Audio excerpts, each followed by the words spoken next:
Hello, hello, hello, hello, hello, hello, knockouts. Tonya TKO here. And we have a very special show today. I'm going to allow you all to come in. So, this show is going to be broken up into two different parts. All right. So, I'm going to give you my point of view about this movie, Cuties. We're going to talk about the public reaction. We're going to talk about my first impressions. I've only seen this one time. I just finished watching it. This is something that I think you may need to watch two times in order to really be able to fully absorb all that is this movie. But for the premise, let's get into the premise, okay? Welcome in, everybody. Welcome in. I'm waiting to see those comments come in. If they don't come in, it's because YouTube is. I need somebody to see. I haven't seen any comments come through yet. Here we go. There go the comments. If you are from my mailing list, I need you to go on and put up that number 1. If you're from my mailing list, go ahead and put up the number 1 so that I can know that you all are in the house. We're going to be talking. Let me just tell you right off the bat. Let me tell you all right off the bat. I did not have a problem with this movie. I thought the movie was brilliant.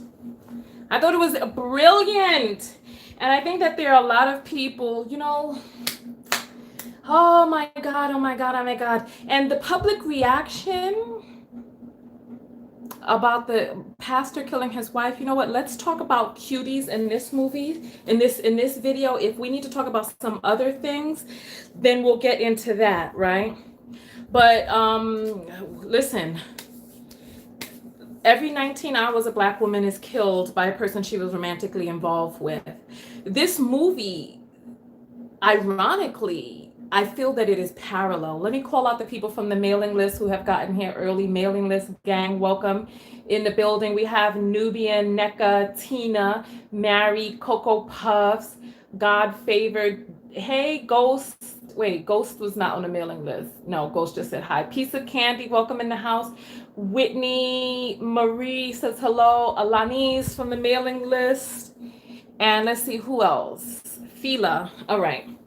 So listen, I think that there are so many parallels that exist in our society, and all of the people who are choosing that they're not going to watch this film because people have shown clips out of context. And so somebody's saying they missed the connection. You haven't missed. We just got in, Sharon. My gosh. You already feel like you missed something and we just getting here? You see my eyebrows not even on yet. So what I'm going to do is I'm going to talk about this movie while I am doing my own upkeep. And then once I get the eyebrows on and the lip gloss popping, I'm going to open up the phone lines, and then I'm going to allow you all to come in and give your point of view about this movie. I actually love this movie. This is a coming of age film that is relevant to our current times. And I think that it's an important movie that needed to be shared. And I'm glad that it was shared. And I think that more people need to have conversations about this. And I think that for far too long, we've been letting men and male dictamy control the narrative. And I think that it's high time that women started speaking up and speaking out, not only about this, but about the phenomenon that exists inside of a film like this. Let me tell you all what this film is about, right? All right. The film is about this 11-year-old girl who comes from a religious conservative family. Her family is Muslim from Senegal. This is a Black little girl, right? Her mother and her 2 little brothers move into this apartment in, I believe it's some part of France, right? And so in this part of France, they are in an apartment building. It does not look like it is the most expensive building. It doesn't look like they live in the high life or anything like that. The father is not there in the home. It turns out, I say maybe about a quarter of the way through, that the father has married another woman. And he is in Senegal with the second woman. The wife, who is the mother of this little cutie, right, is kind of not talking to her daughter about what's going on. Like, where's daddy? There's an extra bedroom there. They're not. No one's telling the girl what the extra bedroom is for. The girl hides under the bed, and here's her mother and an older a matriarch of the community talking. And apparently, the father has a wife, and the father's in Senegal, and I guess they're going to be coming, right? So the little girl, in an effort to really kind of find her place, so let me tell you what the little girl sees.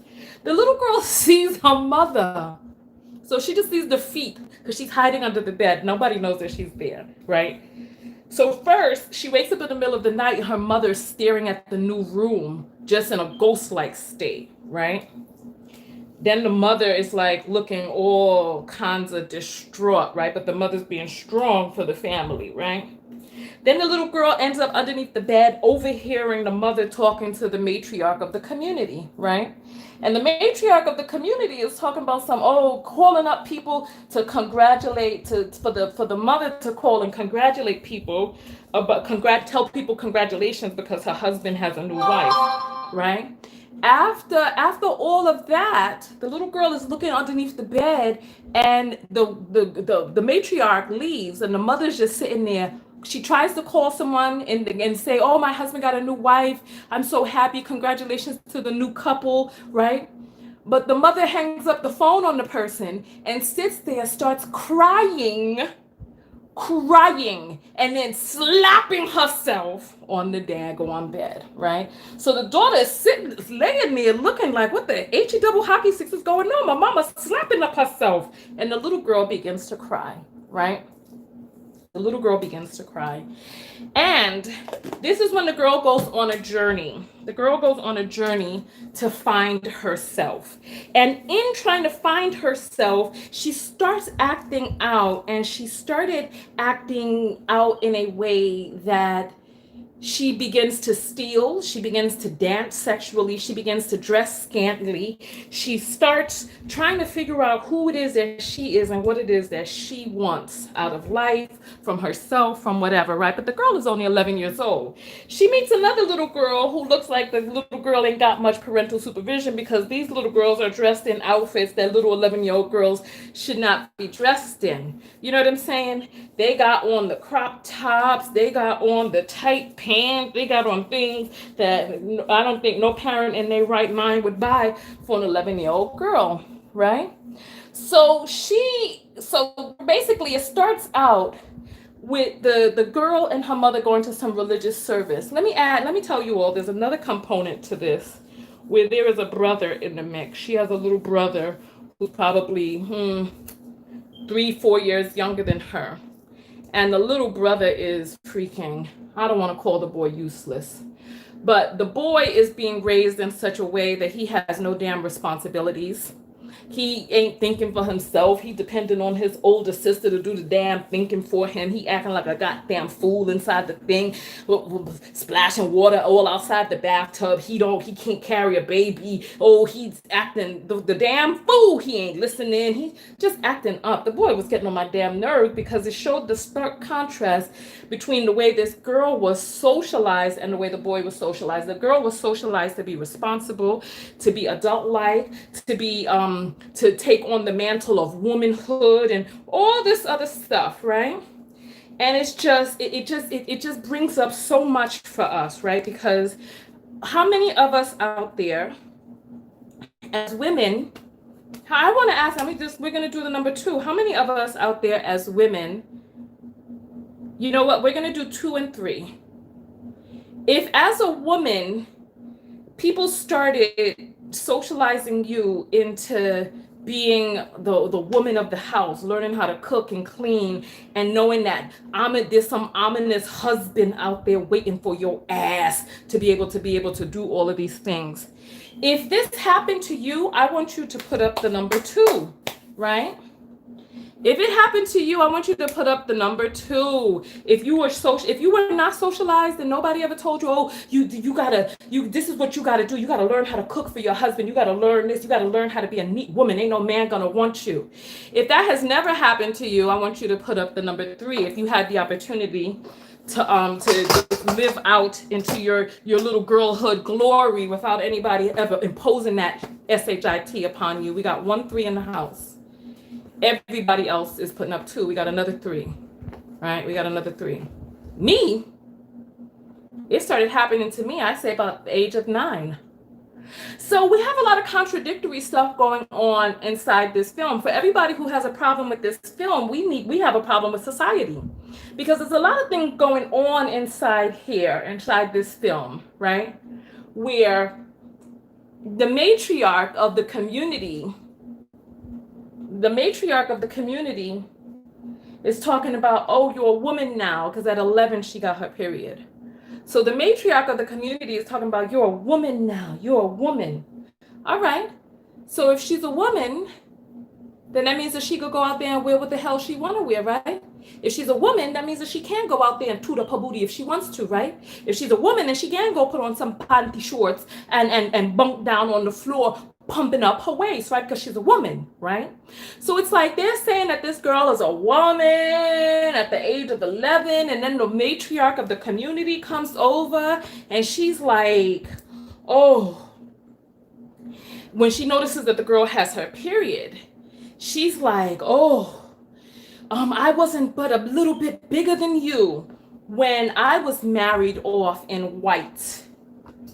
You know, after she got her period, she was married off in whites. And then when her husband lifted up the white and presented her, I wasn't sure if they presented a naked body, her maiden voyage, her hymen, I don't know what the hell they present. The husband lifted up the white for his family and everyone to see. I don't know if it was her broken hymen. I don't know. It was very unclear. If there's some people who are from Senegal who knows this tradition, let me know, right? So I'm thinking to myself, look at the contradiction. They're trying to teach the girl that she's a woman, but then also if she has governance over her own body and does with it as she chooses, then she is a whore, right? I'm not judging anybody's other culture. I'm just asking questions about the culture, right? So it's like all throughout this feature, I'm thinking to myself and looking at the imagery, and I remember what it was like to be a young woman. Now, you see, this is the issue right here. The issue is that the feminine mystique is very powerful. But the issue is that nobody is really teaching girls how to manifest, how to harvest this feminine mystique. It's pushed all inside of our faces that, you know, that the allure of a woman is captivating, that the allure of a woman is intoxicating, that the allure of a woman is one that brings men down to their knees. Yes, we're discussing cuties, as the title of this video suggests, right? However, we are also simultaneously taught that the allure of a woman is dirty. The allure of a woman is bad. The allure of a woman must be kept under wraps, and that the allure of a woman belongs to men. This is why men love porn but hate OnlyFans. Some men, you know, they hate knowing that a woman has control over her self-exploitation and using her own feminine wiles to be able to bring in money for herself in the ways that she sees fit. But if it's porn and she's being exploited to the way that men see fit, there are a lot of men who don't have a problem with that. They have a problem with a woman taking the power into her own hands. And this little girl here has fallen into the gap. And she's fallen into the gap because there are not enough goddess courses that teach girls how to harvest that feminine energy, because you see, men are afraid of that harvesting of the feminine energy. This is why across the world there are different cultures that try to stifle, that try to cut off the clitorises of, stone the breasts of that feminine energy, of that feminine mystique, of that feminine sexuality. So here we have this girl, right? Outside of her parents' motherland, right? And they're living in France, where things are a little bit different, where people are a little bit different. And I want to know how many of you out there remember what it was like to be an adolescent in your time. Now, we will never know what it's like to be an adolescent in today's time, where you have the internet, you have music videos. I want you all to name me three female superstars under the age of 30 who have not had to plaster their body scantily and exploit their sexuality for fame. I was thinking of who, right? I was thinking of who because let me ask you all out there: is there anybody here who has seen Lauryn Hill's legs? I was asking my sister about this. I don't think I ever seen Lauryn Hill's legs. You know what I'm saying? I don't think I've ever seen Lauryn Hill's legs, because back in the day, listen, HER has changed. Or was it SZA who's changed? I want you all to name. Jasmine Sullivan is way over 30. Come on now. I said under 30. Come on. Come on. Because I would say, so listen, Ella May is one. And I don't remember what other song she made besides that one song where she was at the not at the carnival or whatever that thing is called, right? So I'm just saying. So it was SZA who changed. It wasn't HER. Okay. So we're living in a time where a woman's worth is often purported with her sexuality, with her beauty, etc., right? So you have to be sexual. You want to make it, you better exploit that sexuality. How many women are out here can get by on their talent alone nowadays? How many? First of all, listen, let's not even freaking fool yourselves. Let's not fool yourselves, because there isn't even one diva. There is not even one megastar black diva who is darker than a brown paper bag. So let's not act like all of a sudden we have all of this governance, because there isn't one. So Ella May herself, I didn't see no damn pigmentation in her face. So at least she got that light skin going for her. But let's talk about all of these things. So if you want to express your worth as a young lady nowadays, what is it that you got to do? That girl did her searches on the internet. When that little girl did her searches on the internet, what did she see? She saw older women who have already had that estrogen flow down into their bodies and have brought them their female fatty parts, right? So she saw young ladies clapping and flapping and twerking their butt cheeks and all of that. Those were the women that she saw on the internet. And she saw what praise and approval they got. I don't know how many of you have ever worked with young ladies, but this is what is out there nowadays for young ladies. This is what's out there for them. You have to exploit yourself. You have to be sexual. You have to show skin. You have to do those things. But at what age is it appropriate? I think that the people who produced Cuties were clever in that should I smoke the eyes?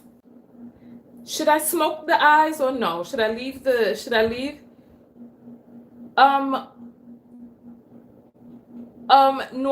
Normani, the first video I saw of her was her tootin' and bootin', dancing scantily clad and all this other stuff up and down the place. Should I smoke the eyes? Okay, people want the smoke. You want the smoke. Okay. All right, we'll smoke them down. So yes,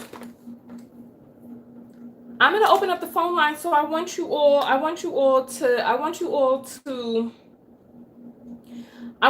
to start getting ready with your own thoughts, because as you see, I'm almost finished. As soon as the smoky eye comes on and we get a little bit of lip action going, then it was going to be time to open up the phone lines. But I want you all to get your thoughts together, because I wanted to give mine first, and then I will allow you all to give yours, right? I didn't have a problem with the movie. I felt like the movie needed to be said. I felt like the movie speaks about a larger issue that we have nowadays, where a girl's body is really never her own. There's always somebody out there that owns her body, either her parents, her parents, her future husband, her father, her brothers, her whomever, her whatever, right? Her body's never really her own. Her body's never really her own.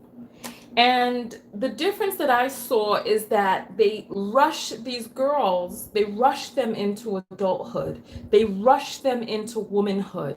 They rush them into learning how to keep house, because her whole life, from the time that she's 5, 6, 7, 8, 9, 10, 11 years old, her whole life has been cultivated to then be taken over by some man. Who inside of this movie ever asked her what it is that she wanted? Who asked her what it is that she wanted? Who asked her? Light lips, red lips, dark lips? Dark, light, pink? What we thinking about? I'll go light. Why not? I'll go light, right? I'll go light.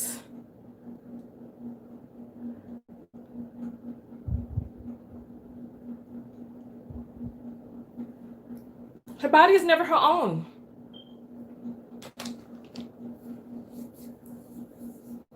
When is a young woman's body ever her own? At what age? At what age is she able? That looks funny, right? Light like that. That's a little. I think it's too light. I don't know. I feel like it's. I don't think that's a good look. I don't think that's a good look. Let me put a little bit of concealer under. When is her body her own? When is the right time for her to twerk if she wants to twerk? 16? 15? At what point in her life? I want to know. Tell me. Because what it is that I saw inside of this, what it is that I saw inside of this movie was a young lady dying to be able to be her own. What does she have to look forward to? To grow up? Somebody, you all want me to use a liner. I don't want to use a liner. I'm gonna cover it. I'm gonna put dark on the outside. I don't have liners because I don't typically use them, right?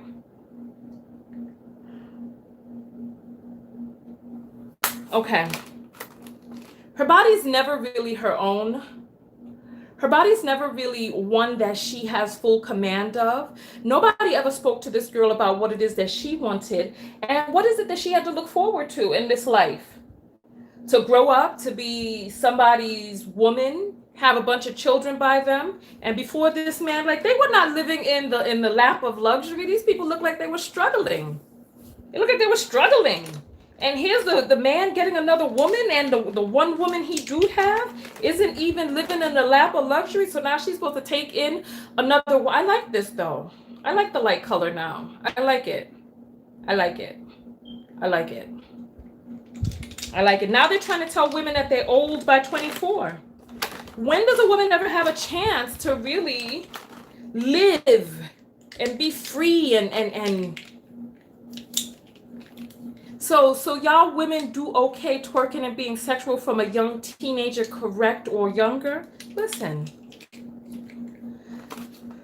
we are not teaching girls that they have any worth.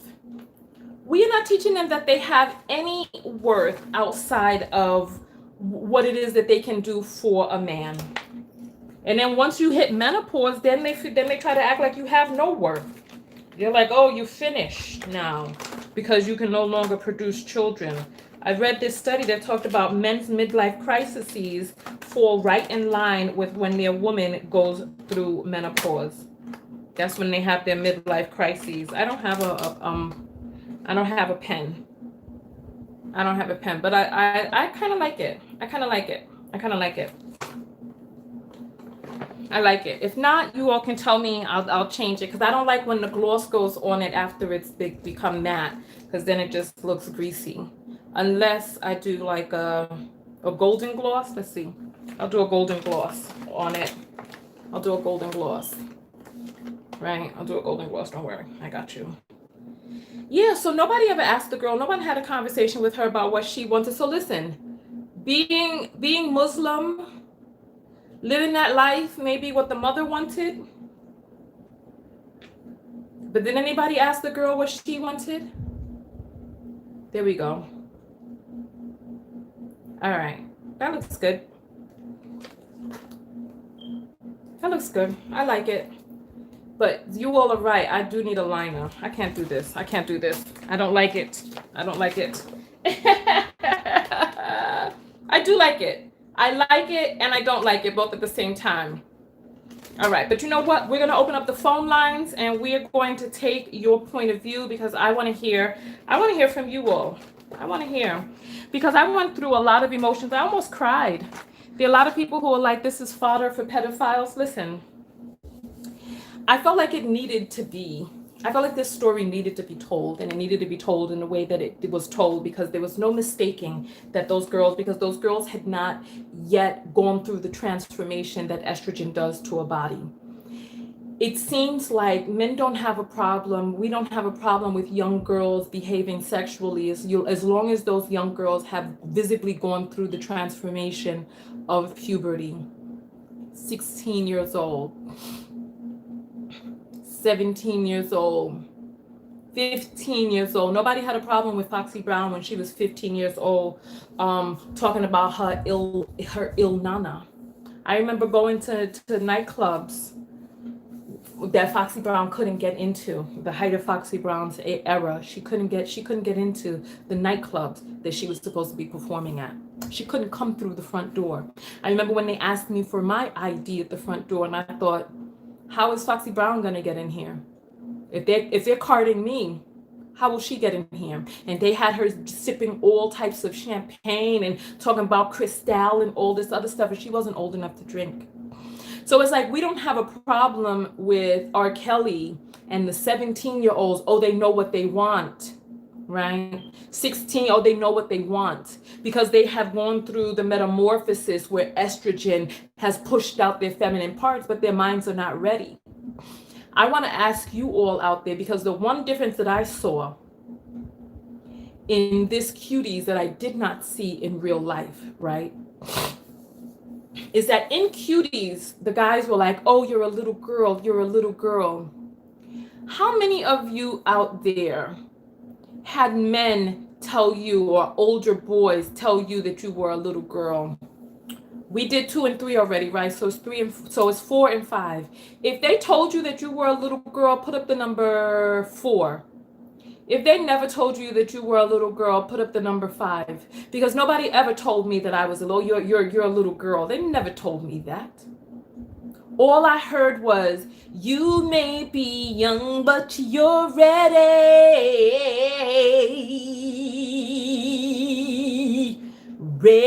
to learn.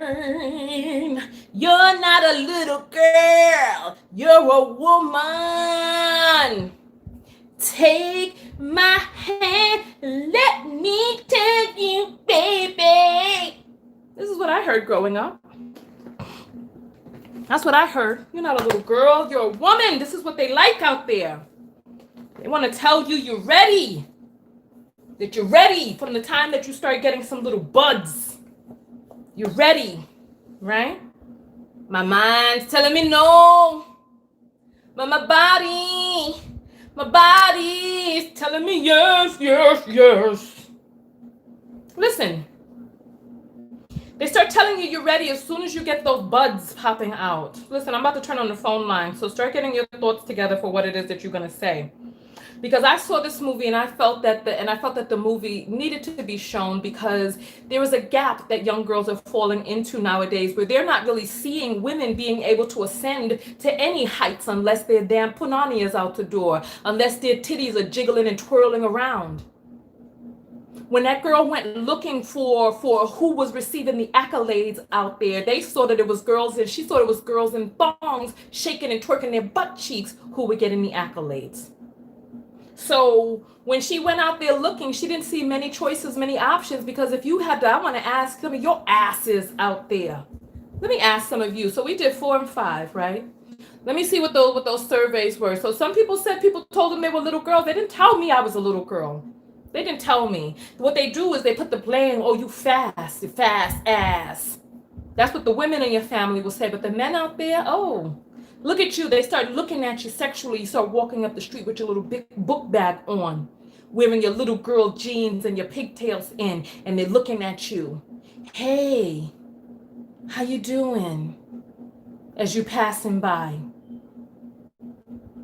I did this survey on Facebook. I'm going to do the survey over here for you all. At what age did you start noticing men looking at you sexually? This is for the girls out there. At what age did you start noticing men looking at you sexually? Put up these ages. I want to see these ages while I get the phone lines ready to come on. 12 years old, 11, 12, 9, 12, 10. Look. Look. 9, 12, 11, 16, 15, 16, 11, 12, 11, 14, 11, 8, 10. You see what I'm saying, right? 5. That a 5-year-old child has to be cognizant of the looks, the stares, and be able to interpret those stares as sexual. This is the world that we're living in. This is the world that we're living in, where a girl is constantly, her body is constantly under review. Oh, look at you, you're growing. Look at your buds, look at your breasts. Look at them hips, girl. Go put on some loose clothes. Your body is constantly under review from the people around you. Everybody's always making comments about your body. Everybody's always making comments about your body. 9, 14, 16, 10, 12, 11, another 5, a 6, 10, 12, 13, 15, 8, 4. 4 years old.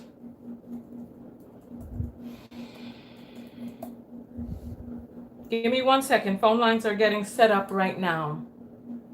I want you all to think about this. Phone line is going to be open for men and women. I want to hear from you. Let me ask the boys out there. So boys, I want you to put your comments below, right? So for men, I want the men to put, okay, let's see. Boys, so for the guys out here, at what age did you start noticing?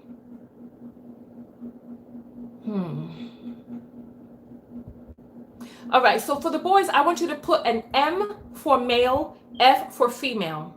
So at what age did men start looking at you sexually? Put M and then the number. If women started looking at you sexually at a certain age, I want you to put F for female and then the age that they started looking at you, not their age, your age. So if you were, let's say 14 and men started looking at you sexually, put down M 14. If it's once you turn 21, women started looking at you sexually, put F 21. So I want to see the boys' answers. Okay. So this is a survey for men. So women, hold off on your survey. I really want to see the men. I want to see the men. Oh, Jesus Christ. But I see somebody named Grace who's putting an M. I only want the men to answer this one.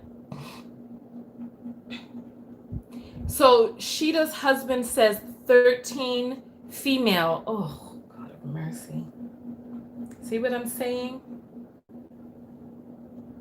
So M10, female 21. Ugh.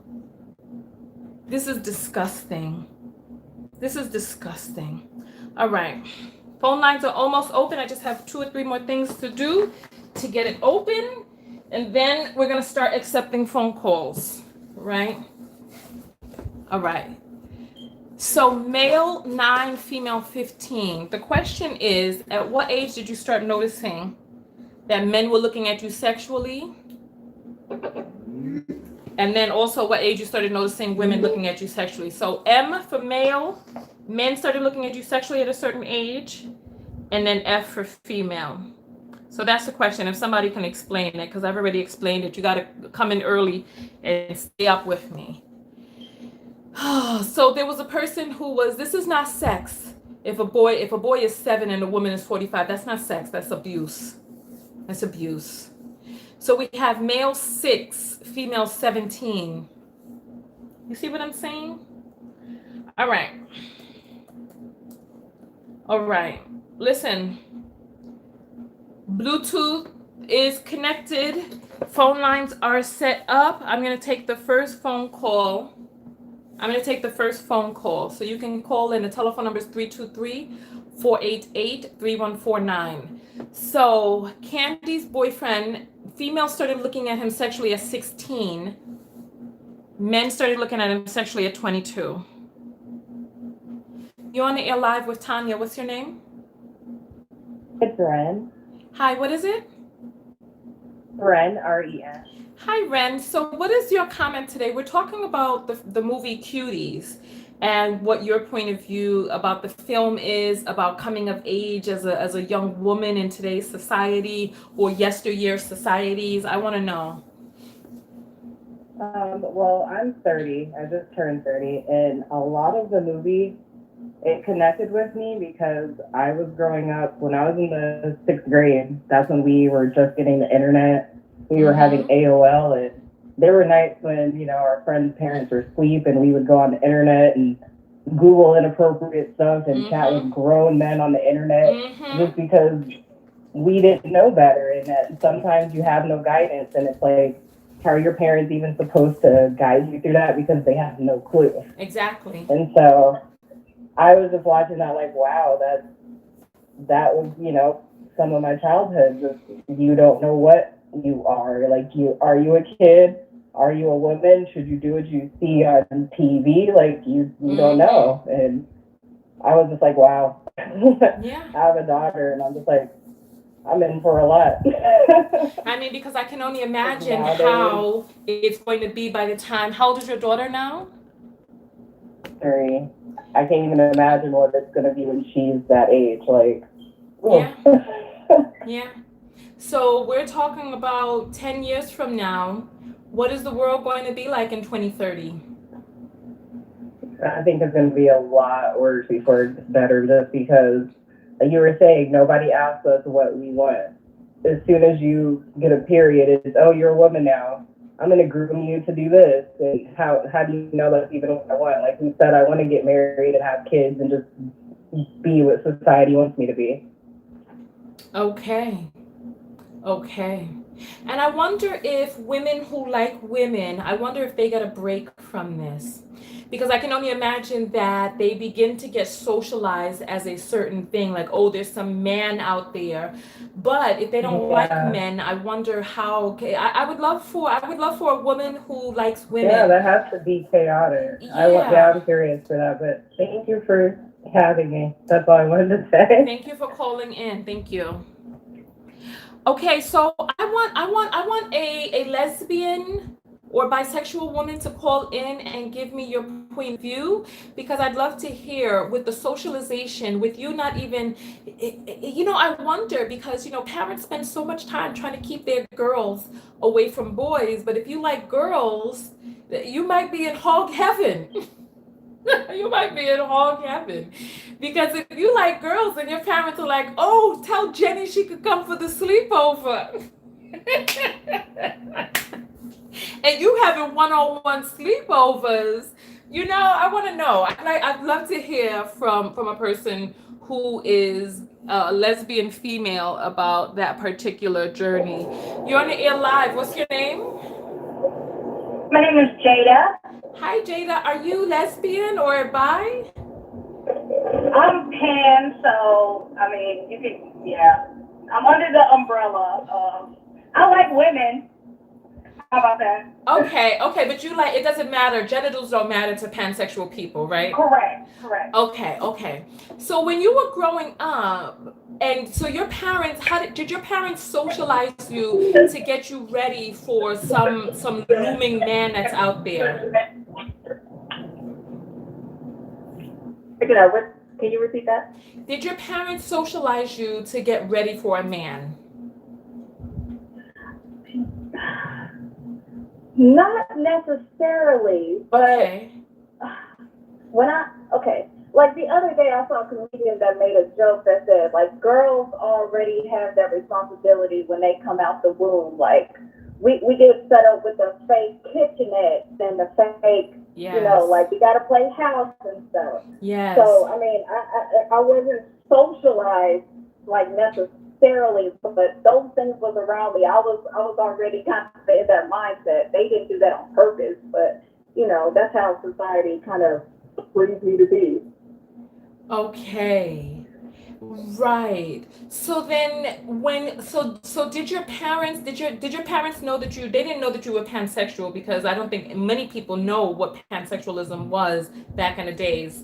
So when it was time for you to start dating and you knew that you had this interest in girls, how did that affect your parents teaching you about dating?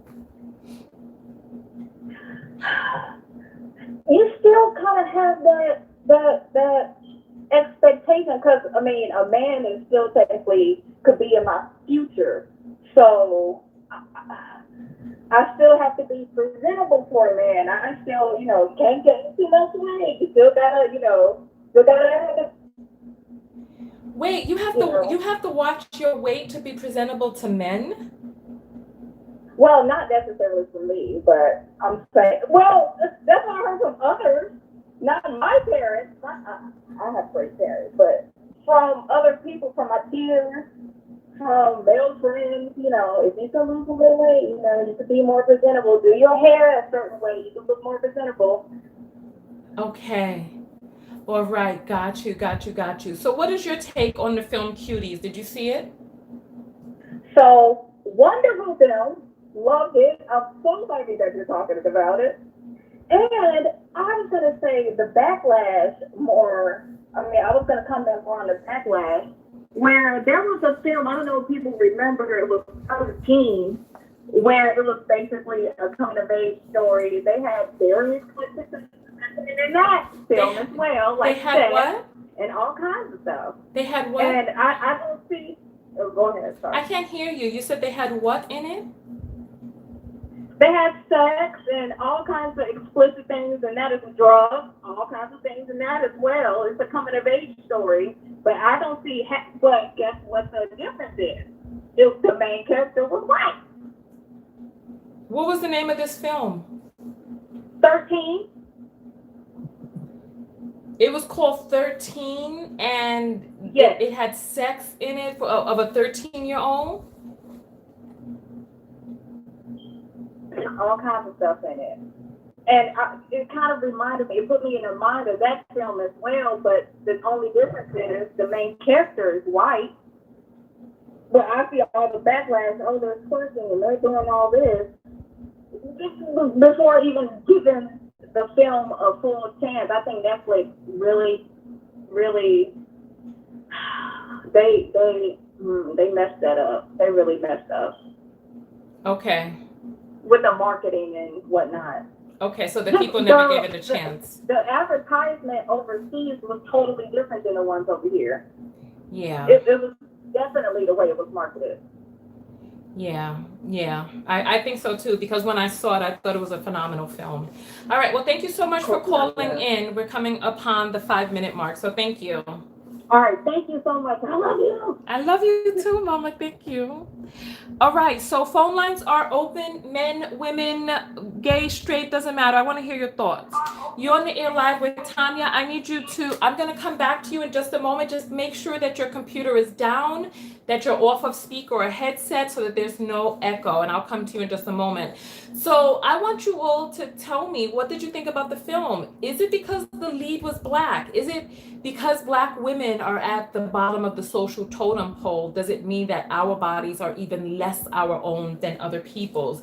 So that if there were a white girl in the lead, that it would not have been as shocking. So I want to hear your thoughts on that as well. Okay, you're on live. What's your name? Hi, Tiffany. Hi, Tiffany. So talk to us. What are your thoughts about the film Cutie, or the conversation overall? Well, unfortunately, I did not watch Cuties, but I was calling in about your comment about bisexual people. Okay, yeah. And I didn't feel like the other caller, she had viable information, but not really the question you were asking. Yeah. About. So go ahead. So what are your thoughts? thoughts? I just wanted to call in and see if I can answer. Yeah, please. Anything you need. Please. So did your parents socialize you to get you ready for a husband? No. She actually made it so that boys were the devil, kind of. You didn't want to be around them. She didn't want us to be alone with them, things like that. Oh God. So hold on. What did she tell you that made you feel that that boys were the devil? She says that if you ever lost your virginity, I would know because I would see that you walk differently. Ew. Okay. Yeah. Things like, you know, stay away from them. She also like made comments about people having sex at a young age, like they were effing at the age of 2, and it's like as a kid you don't realize what that means until later on. It's like no, they were abused. Oh Like wow. they're abused at the age of 2. They weren't effing. Yeah. Oh my. So wait, somebody said that a child who was abused at the age of 2 was having sex? Yeah, yeah, Oh God, that's disgusting. All right. yeah. So you like girls and you like guys because you said you're bisexual. Yes, I'm pansexual as well. Okay. So Jada is saying that she's never calling in again. Don't feel that way. Listen, don't listen to the people in the audience. The people in the audience are not calling. So the brave people call in. Nobody's call is perfect. You do the best that you can. It's as simple as that. So were you allowed to have girls over? No, I was not. Well, oh yes, we were like people from church and stuff like that. Yeah. Okay, so you were able to just have church folks over. So, because I've always wondered whether or not girls who were lesbians, whether or not they were able to, explore their sexuality at home because their parents were so busy teaching that boys were the devil, but meanwhile, the devil's in the details. Um, you know what? I would say yes and no because there were actually a girl that was at the church and she was suspected to be, quote unquote, what they say, a little lesbian. And she was invited to our house a lot of times and stuff like that. And we would play and do little dances and stuff like that. But then when she found out, she didn't come over anymore. So I just feel like they do, focus on boys. Like that's all that we could ever like. Yeah. Okay, but then when she found out that the girl was doing these dances with you, then all of a sudden the girl couldn't come by no more either. Right, and it was innocent. Like even though I knew I liked girls, I was not trying to be in any situation with. I was a kid. I knew what I liked, but I didn't act on any. I didn't have crushes and hold hands and stuff. Like I was not trying to mess anything up. But Oh, if I was okay. like that, I would definitely have opportunities. Right, because they were so busy focusing on the boys that they weren't really looking Yeah, at what was going on with the girls. Got you. exactly. So you're saying that even as a pansexual person, that there was still a point in your life where even though you had the interest, you were not acting on that interest. You were basically just really kind of coming into yourself and then navigating through the world from there. That's what you're saying. Yes, I didn't start dating till I moved out, but that's only out of fear. Also, she was kind of, as you can tell, a little creepy, crazy. So it was like, don't rock the boat anyway. You have to, and it wasn't that important. Like liking a Got boy or you. having a crush, like it's never that serious. You know what? I guess you know what that is so interesting. It never ever dawned on me until you called in that even if you had access, that wouldn't be something that you would do if you weren't really ready to cross that threshold because parents were acting like you were just some wild animal that if you got access that you would Yeah, just be going crazy. And I realized, you know what? That it's yeah, so you know what? I'm glad that you called in because you helped me realize that one, even if you're gay, and I don't know why, and I know, it's like I think sometimes we think things and it's not until we say it out loud that we really hear how it sounds because just because you like hmm, women doesn't mean you're going to like every woman. You know what I mean? Like maybe right, you had a friend over that you weren't even attracted to, or maybe you just weren't even ready to cross a sexual threshold in your life. So that, you know what, right. I know better than that, but saying it out loud actually helps cement it for me. So thank you so much for calling in. Thank you. Thank you for having me. Okay. So you know what? Listen, we all learn and we grow, and I think that there's sometimes things that are just in our minds that we don't really know until we say it out loud. And I that logic is so flawed. So I definitely encourage everyone to think out loud, to talk with people, to flesh out ideas as much as possible, because you never really know what ideas are lurking in your mind that just are false. You're on the air live with Tonya. What's your name? Hi, my name is Zara. How are you today? Hi, Zara. So talk to us. So what are your thoughts about the So, movie Cuties, about Netflix, about female sexuality, about growing up, all of that? Throw those thumbs up on this video, because we have 300 people on here and 68 thumbs up. So go throw those thumbs up. All right, go ahead, Zara. okay, hi. Yes, okay, so I'm going to put the disclaimer out here. I did not actually get a chance to watch the movie. I kind of was a little bit disturbed by how they marketed it. So I just was like, nah, I'm good. But now that, you know, I've heard a lot of reviews, I will choose to watch it. And in terms of female sexuality, I want to be the first to say I am cisgendered. I identify as straight. I noticed that men were looking at me probably around the age of 12. And yeah, it's kind of disturbing. Yeah. And I do also kind of notice, I come from a Caribbean family background, and they kind of do groom you to be somebody's wife at some point.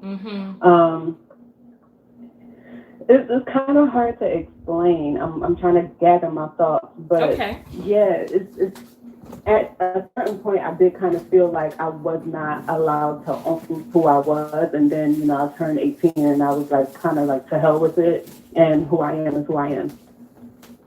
Okay. So when you say who I am is who I am, what do you mean by that? Like, I'm just not going to, what did you mean? What I mean by that more so is like, I am a woman. I am a classy woman. I'm not a whore. Not that my family more so put that on me, but what society was telling me.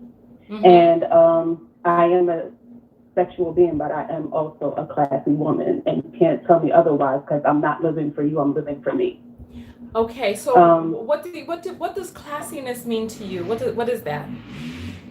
Well, what I mean by classiness is that they automatically, when you start getting into like your sexual self, they make you feel bad for it because you're not with your husband, quote unquote, or anything. Once again, this is not my family. This is more so society. So when I say that I am a classy woman, like, I'm not out here in these streets just doing whatever I want, and this is no judgment to anybody who is, you know, doing whatever they want and feeling how they feel, because you have all right to do that. But what I'm saying is more so what the men say out here about women. I just don't even give them the liberty to be able to say that to me, because at the end of the day, you out here do whatever you want to do, so I'm gonna do whatever I want to do. But yeah, I don't know. Cuties, I'm very interested in watching it now. I just think that Netflix did not do a good job in marketing, at least for the North American side, because I think they said in Europe they didn't market it that way. Yeah, well, you know what? I think that all of the talk and all of this other stuff is going to make people watch it. There's people talking about boycotting Netflix, and that talk is probably just going to get more people to watch it. So. Right, and I also do kind of want to like put a disclaimer on another thing. I think this kind of came out in light of, you know, the whole Epstein situation, where people would feel like children were being groomed for pedophilia, and also kind of in light of, there are like little dolls right now called the LOL dolls, where if you dip them in cold water, they're naked. If you dip them in cold water, they will have lingerie, and these are supposed to be things that are like babies, and these are being marketed to children. So I think that what happened was a lot of people went into this panic and frenzy. And I think that, yeah, it's crazy. I've seen the LOL dolls when you put them in the freezer or put them in cold water. The LOL dolls are terrible. How so? They So the underwear went from white underwear to it was like cow print underwear, which Yeah, matched so her cow like, print outfit. yeah, so what happened is, I'm sorry, I'm kind of watching you on the screen and getting distracted by the phone call as well. I'm sorry. Well, listen, What happened there's no need to be is, distracted by the beauty, honey. Just turn away for a moment so you can keep your wits about you. Just turn away. so what happens is if you get like a bowl of ice water and Mm-hmm. you like, and they're like naked, they come naked, and then you dip them into that like bowl of ice water, there will be like, when I say lingerie, I'm talking Victoria's Secret, I'm Really? talking like real provocative lingerie. And I think that a lot of people are in a frenzy right now because they're starting to understand that children really still have to be protected, and we're not in this utopia where they are safe, because now they're starting to understand how children are getting groomed for pedophilia in a way. And I think that when they saw the marketing for Cuties, they were like, this is the final straw. Mm. Okay. Well, So I think that's where a lot of the frenzy came from as well. But in terms of, you know, being groomed at a young age to become somebody's wife, and that's what you are, I would say I kind of more so felt that from the men in my family more than the women. The women were like, nah, you do whatever you want to do. The men were like, you have to be somebody's wife, and wagging their fingers in my face. So, yeah. okay. All right. Well, you know what? Thank you so much for your point of view. Thank you for sharing that info. All right. I'll see you in the Thank comments. you. All right. All right. So you know what?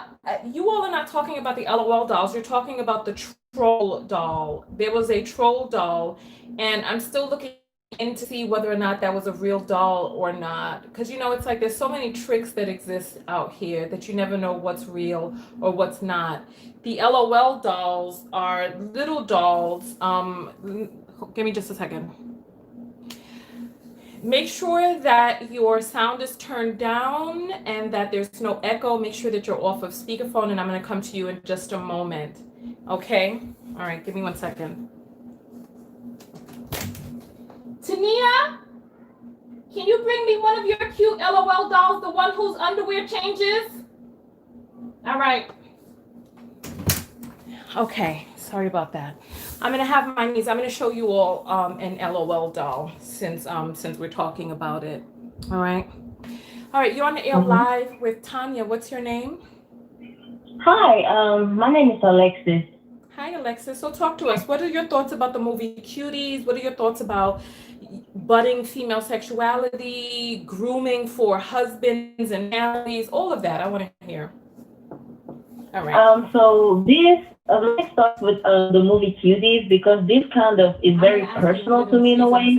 Okay? So originally I am from Cameroon, right, Central Africa, and I moved to the United States at the age of 15. And I know 15 isn't 12, but Right. I still, like, the culture was very different, and it's crazy because it was basically coming from a country where some parts, we were very conservative and women had to wait, but there was also the Muslim part where some girls were sent to marriage at a very young age. Like me personally, I remember the first time I had a marriage proposal, I was 5. What? And thank God my dad wasn't. Yeah, I was 5. Basically, they would give your dad the bridal price, and your dad can like send you over to get raised by the man. And then when you become like of age, like 12, when you get your period, now you can start having babies. So it was crazy. But thank God my dad wasn't playing that, and he was like, my kids are gonna wait, right?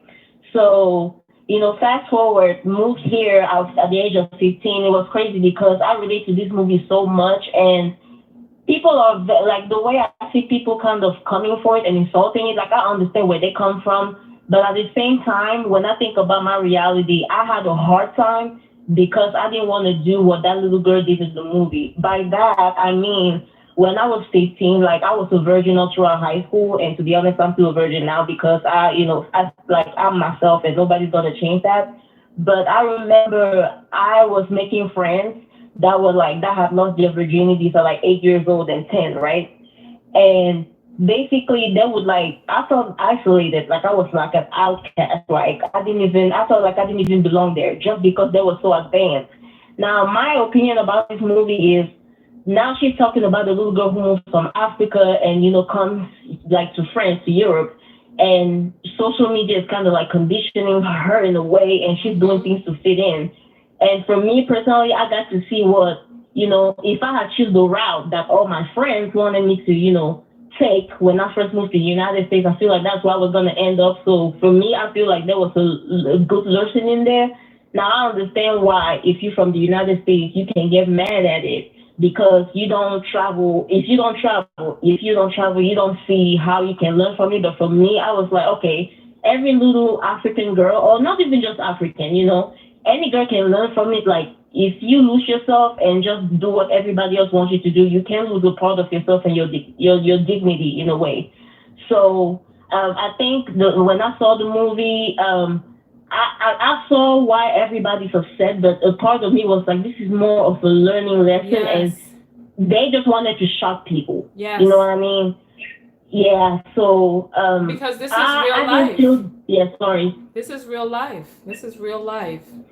Yeah, this is real life, and like I connected so much to the movie because when I was in high school, I know high school is a little older than the girls, but I was in high school like 7 years ago, so that was back then. So now it's worse, and I think it was a good representation of what people are like little girls are going through, because Yes. I don't know if you saw the IG live of that rapper Lil Boosie, where he was saying he had a prostitute perform sexual acts on his 11-year-old son. Yes. Yeah. Yes. And I was like, I just moved in this country, like when I was in high school, there were little 13-year-old boys that were asking me to, give them head on camera or send them like twerk videos, like in the thong, and take videos and send it to them. You know what I mean? And it's like, Wow. if I was gonna go ahead and do all of that, I was, it's not like this is like some supernatural things that we've never seen. Like, I've seen these little girls going to the extreme, to fit in. And to me, that's what the movie was kind of like, going. Yes. Now, you're right when you said Netflix didn't really advertise the movie well. Like, I think they made a mistake because the message behind the movie is way deeper than that. Yes. Yeah, but as far as women becoming of age goes, I think men and women need time to grow. And the reason why I say men and women is because we live in a patriarchy, and in a way, like, boys kind of can like set the tone. So you cannot go ahead and say, hey, little girls, save yourself and be good girls, but then you don't say the same thing to little boys. Yes. Now, when the little girls get to the point where they don't listen to your parents anymore and they want to, please these boys that like we've been raised our entire lives to, cater to, now these little boys are like, okay, the younger you are, the more you have to spread your legs and the better it is for us. They're going to do that's basically how society keeps effing up. And I'm just like, it doesn't make any sense. So both men and women need to wait, and we need to teach our kids, both boys and girls, to wait, before, exploring their sexuality or anything of the kind. And I know puberty hits, but still, you kind of need to find a way to distract them so they can focus on other things and become better people. But that's just me. Thank you. Well, you know what? Thank you so much for adding your point of view. We appreciate it. Thank you so much. Thank you. Thank you very much. Okay. Wow.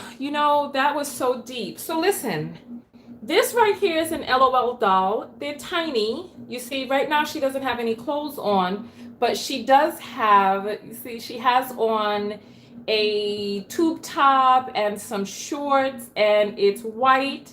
She does have a hole in her mouth for you to be able to feed her with a bottle, and between her legs, she has a little hole there for the water, the liquid to come out, right? So this is what the doll looks like. It's tiny. She does come with a dress, but this is what comes on underneath her dress.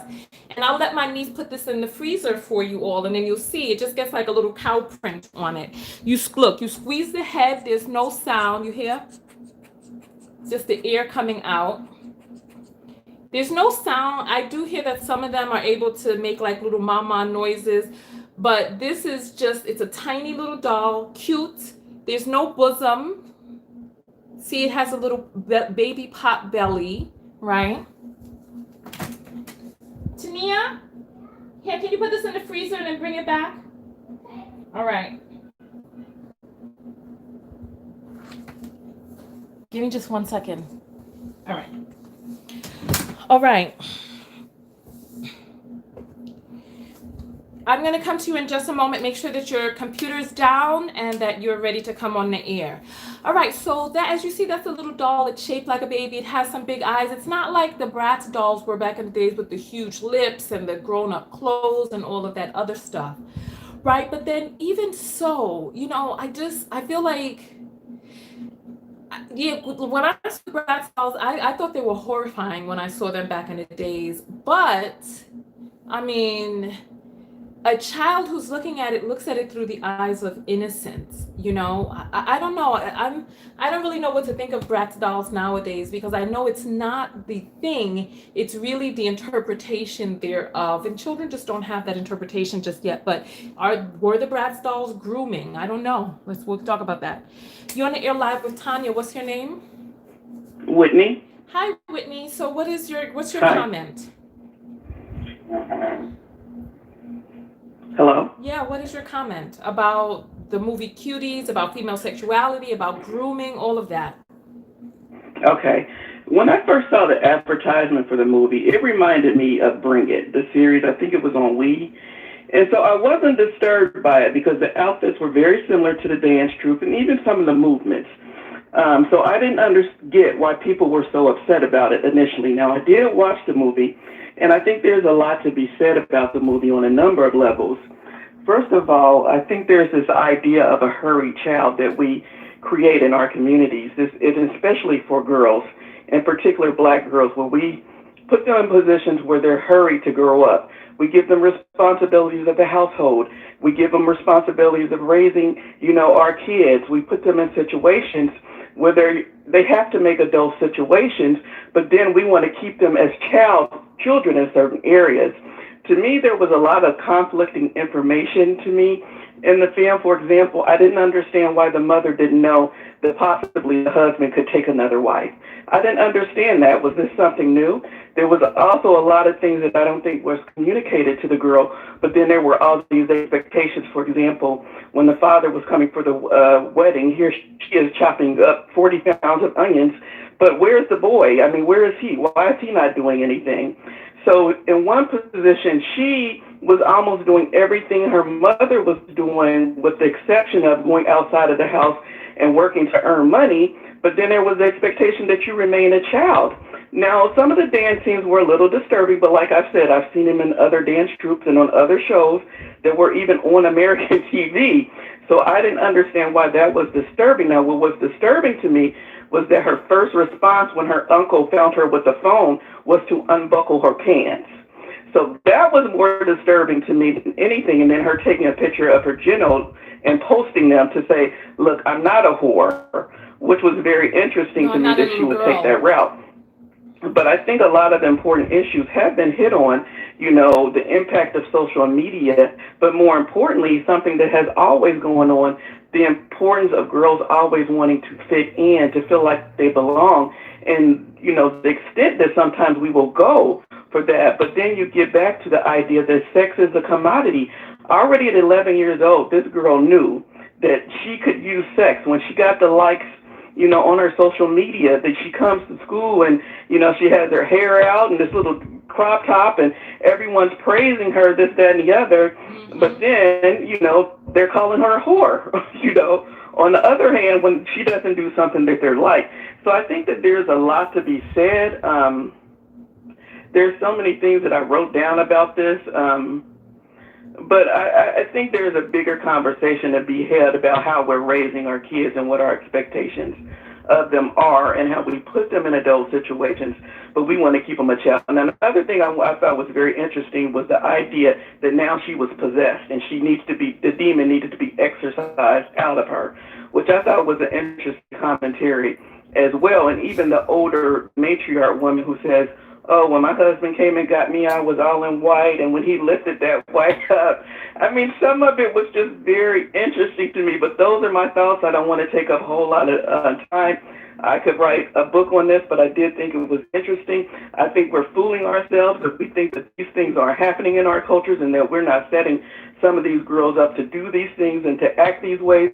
And we're not looking at our behaviors, but we're pointing fingers at theirs. And so I think that there's a lot to be said about that as well. Yes, well, you know what? Let's talk about some of those things, right? So, yes, she was possessed, all right, by the twerking demon, because some of them moves, some of them moves she was doing in front of her mama and the matriarch of the community was some of them same moves from the dance floor, right? Yes, yes. So that's absolutely. one. And then, yes, you're right. She has learned the commodification of the female body so that when she was confronted by, you know, the husband's nephew or cousin or whomever, that she knew that there was something inside of her pants that men liked. Yes. And in her young mind, you know, she doesn't know. She just knows that she has this thing that people, this pot of gold, this prize or whatnot, that nobody's really talking about. And so when she gets confronted, she goes to unbutton her pants and he's like, what in the world are you doing? But it wasn't an immediate repulsion. It seemed like he was captivated for a moment. I didn't know what the hell was going on. Thinking, like, what should I do? Yeah, I didn't. There was a bit of a stammering there. You know, there was too much of a long pause for my taste. Yes. But there was, because there is an allure of femininity, right? And for men, young femininity is intoxicating, but usually after they have crossed the threshold of puberty, once they have gotten their waist to hip ratio, once they have the signs of fertility, right? Yes. And so she knew that there was a commodity down there, and she went full Monty when she went to go put her post on the internet. She went for the full gusto, because there was never any tempering, there was never any communication, there was never any, I mean, because if you think about it, that, like I said, that little boy was ridiculous. That little boy was very annoying, splashing the water out the thing. He had no behavior to him, and nobody was rearing him. It's like he's just going to grow up and be some adult man or some adult boy who's going to have all of these things at his footsteps to be able to have multiple wives without making sure that the first damn household is taken care of. The woman knew that, she's Muslim. She knew that her husband was probably going to take another wife. Yes. But I've been behind closed doors with Muslim women. So, you know, I've traveled the Middle East. I've been behind closed doors with Muslim women.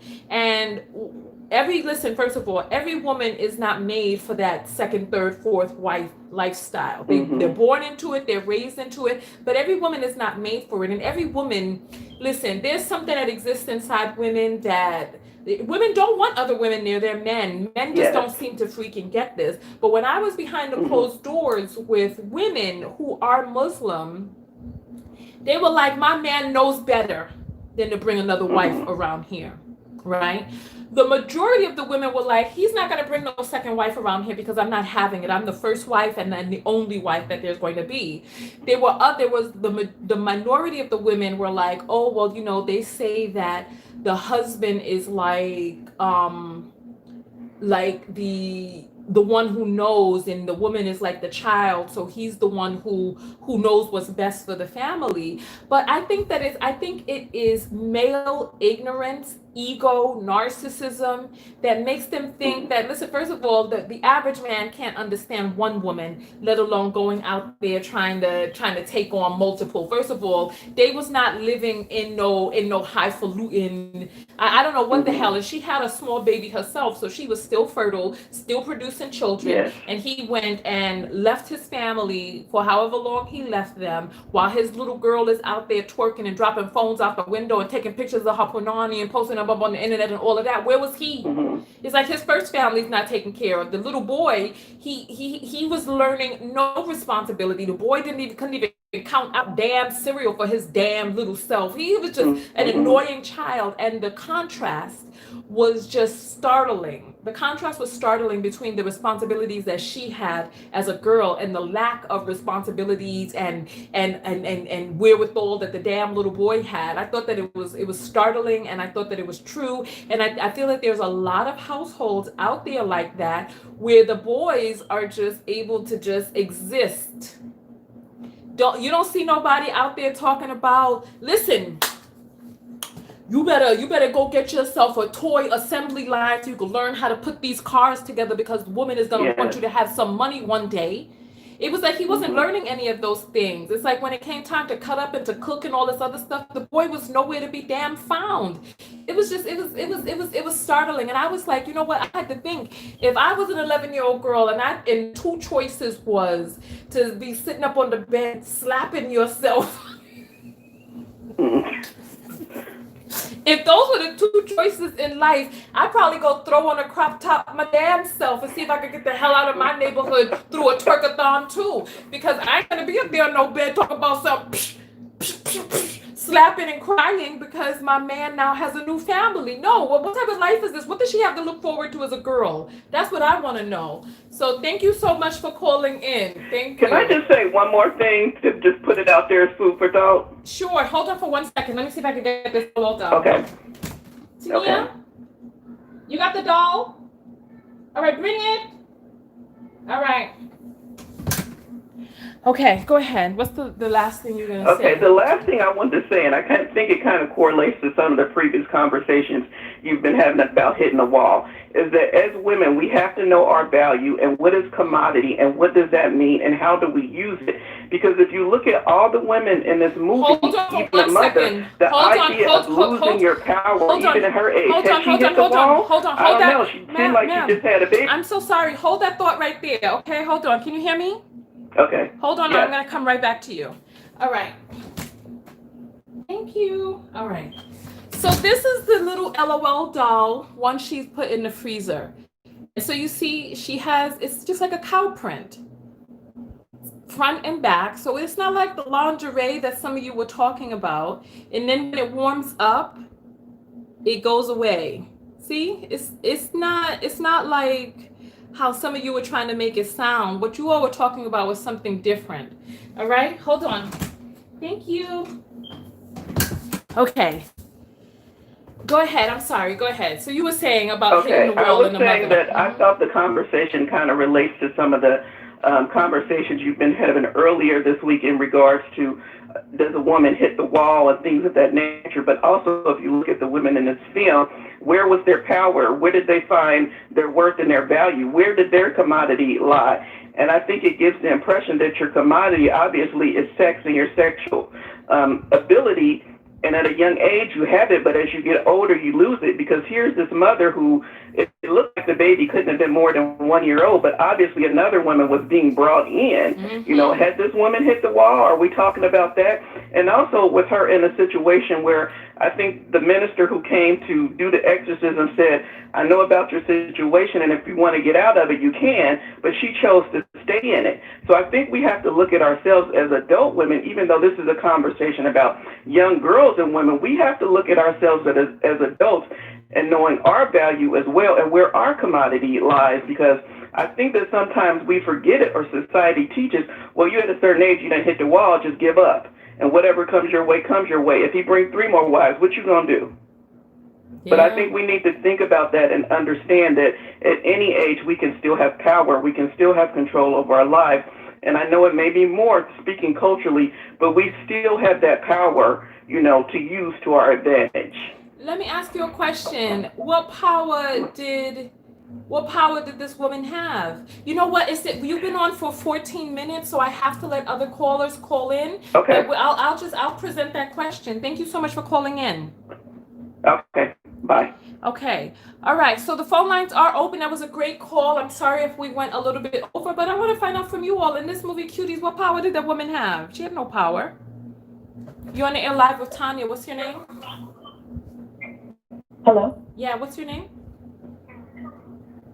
Catrice? Hi, Patrice. So, what is your comment about the movie Cuties? What is your comment about what we're talking about? As a matter of fact, pause for just one moment. I'm going to come right back to you, okay? Make sure that you're off speaker and other stuff and that you're ready to talk.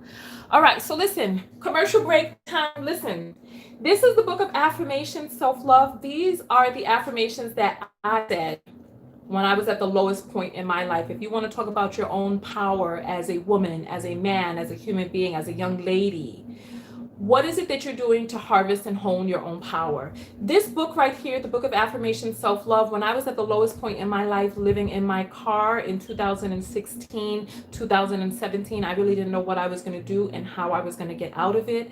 And I realized that if I wanted things to change, that I had to hone my power from within. And that's where this book came in. These are the most powerful affirmations that I personally said to lift me out of my situation, because if nothing changes, nothing changes. And life gives you more of what you already have. So you have to put yourself into a mindset to be able to attract abundance, to be able to attract a difference, because you can be going along the train track and just become a locomotive out of control. So this book right here, it's a workbook. It is an affirmations journal where you just rewrite the affirmations each night before you go to bed, or write first thing in the morning, and it rewrites your subconscious programming and reattunes you. I am a certified clinical hypnotherapist, and I use my power to construct these affirmations in such a way to be able to rewrite your subconscious programming and get you into the mindset to be able to attract the abundance that you need in your life. The link for the book is in the description of this video. You can also go to Amazon and just search for Tonya TKO. This book is $19.99 right now. They are almost sold out on Amazon. That's the only place that you can get it. Amazon ships even while I travel, and they're doing overnight shipping across much of the United States. All right, so get this book. It's beautifully crafted. The illustrations are amazing, and read the reviews. It changes people's lives. If you're having trouble making money, if you're having trouble attracting the love, if you're having trouble feeling love, if you're having trouble feeling abundant, get this book. Ask other people in the comments about the book. The book is amazing and it's powerful. So get that for yourself. The Book of Affirmation, Self-Love. Thank you. Thank you for that little commercial break. You were on the air live, so talk to us. What is your comment? Okay, my comment is about the grooming. Okay. And as far as your parents, when I was younger, my parents, they didn't groom me necessarily for a man, but they used to always tell me, oh, if you want to be a woman, you have to do this, you have to clean like this, you have to wear stockings, you have to keep your legs closed when you sit down. It was always about being a woman, not necessarily for a man. But I have brothers, and I have older brothers, and I used to listen to, like, when their friends used to come over, I used to listen to them talk about, like, the girls they liked or they were dating. Mm-hmm. And I pretty much learned, like, what the men like through listening to my brothers, right? So they was like, oh, yeah, she has a good body, and oh, yeah, did you see? They would just say little things, and I would just, like, be sitting back listening to everything that they say, taking it all in, not really knowing that I was taking it all in. Mm-hmm. And my older brother would have, like, friends from, after he came home from college, he would bring, like, his friends home on, like, holidays and stuff like that. Mm-hmm. And I remember can you hear me? Yes. Oh, yeah, they used to be like, oh, you know, we'll pay you $5 if you were on our clothes. And back then, the guys and the girls used to like those creases in the middle of their pants. No, Lord, and you talking about this, the 80s? Yeah, I know. Yes. And you had to starch it up really good. And the guys would pay me to get ready, so they would go out to the club and stuff. And I would automatically just go into that role of what I thought a woman should be, because I would hear them talk. And then when they would see me around, they would actually use, I guess, what they thought that I should do as a girl or a woman in order to get them ready. And I would do it. But then after a while, you know, a year or two of that happening, him coming home, I noticed that I was getting older. He wouldn't allow me to be around any of his friends anymore. It was like, no, go away. Don't come in here. Because at that age, probably like at 11, 12, by that time, I was noticing that it would be like maybe one friend that would always want to just sit there and talk longer with me. Right? They would be ready. They would be ready to go and everything. But there would be one friend that always was intrigued with something, and that was when I was noticing that, okay, there's something else there. Now it isn't about just ironing the clothes, and back then they used to wear, rayon and silk shirts, you know what I mean? And it was like, now you want to sit and talk. And my brother would notice it, and he became very like super protective, where it was like, you can't come in here no more. You have to go away. It wasn't innocent anymore. So through that is how I learned kind of like what men was looking for in women. Because my mother used to always teach me, all men go to the same school. Don't let them use your body, and you shouldn't she would always teach me stuff like that. But I would always listen to all the older guys. So that was pretty much how I got groomed, by being around the guys and listening to how they talk about other women. And on the flip side, I think that a lot of girls who've been mistreated by men early or been sexualized by men early, I think that they've learned how to use their feminine power. Well, I think they've learned, they turned into a femme fatale. And so they turned into a femme fatale. So I feel like everything that I saw, I learned about how to use who I am as a woman for good, but I also knew I could do it to use it as bad. But then you see a lot of women who just only use it because they're so resentful and they're so hurt and they're so broken by men, showing these predatory behaviors towards them at a young age. They become femme fatales when all they really want to do is just pretty much use the man, and nowadays they say get the bag. So anyway, Wow. that's what I have to add. All right. Well, you know what? Thank you so much for the point of view. So your brother was in college when you were 10, 11 years old, is what you're saying? Yeah. Mm-hmm. And so you were ironing people's clothes at 10? Yep, ironing clothes, because my mother had a lot of children, so you learned to go to the laundromat. We had to go to the laundromat because we didn't have a washer and dryer in our house. So you learned how to wash your clothes. You learned how to iron your clothes to the best of your ability. You did things very early. And I had an older sister too. Well, I have an older sister. And so you learn a lot. When you're around older siblings, you learn a lot. You learn quickly because of the environment. Got you. All right. Well, you know what? Thank you so much for calling in. I am disturbed, honestly. I'm disturbed. Okay. No, I'm Have a disturbed good one. because thank you. I'm disturbed because I feel like we take a lot of instruction from men and from males, but the instruction that we're taking is really not guidance to get you to where you need to be in life. It's not helping you get to your greatest, highest self. I want to ask you all out there, what is that woman's power? The mother of the cutie. What power did she have? I mean, the man said she could have got out of the marriage, but where was she gonna go? I want to know. Somebody tell me what her power was. I want to know, because if a woman is not cultivated, you're going to be on the air. I'm going to come to you in just a moment. Just make sure that your computer's turned down, that your headsets, that you're off speaker, and that you're ready to talk when I come back to you. I want to know what her power was. Her power was her WAP. Well, listen, now there's another WAP that's about to come inside the house. What power does she have? If we are not cultivating women into really showing their own personality, coming into their own as women, where does their power lie? Who are they? Who is the woman? Who are you as a woman if you are not cultivated? So it's like we teach girls that their power is their WAP, and that their power is their beauty, and that their power is their body. And this is why there's so many people out there who are afraid to get older. Because once you get older and them wrinkles start coming and the skin is not moist and supple like it used to be, and your vagina is lopsided. Okay, listen, I'm sorry, that was inappropriate. What are you gonna do? Who are you at that point if you don't really know who you are? You're on the air live with Tonya. What's your name? My name is Katie. Hi, Katie's. So listen, we got no men that are gonna call in. I have to make a special call to action for men. I want to hear from some men too. So, Katie's, what is your thoughts about this movie? No, it does not get lopsided. Okay. Nobody's vagina gets lopsided. But I'm just saying. Go ahead. Okay, so I haven't watched the movie yet. I just saw the trailer. Okay. Yes. Yeah, so I think to answer your question, I think the mother's power would be for her to, I guess, just to provide guidance, for her to embrace her role as a mother or embrace her role as someone who's getting older and just show like a better philosophy to life because it's not just in, sex. That's not her only power.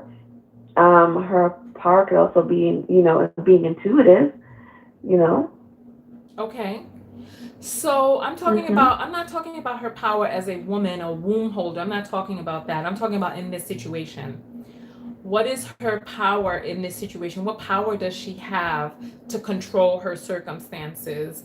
Because if her husband is from another country and he has Mhm. citizenship to that country, who is going to put him on alimony? Well, what is she going to do? Somebody said she could leave. Go where? Well, where's she going to go? Did anybody out here see her going to work? She has no money. She has 3 children.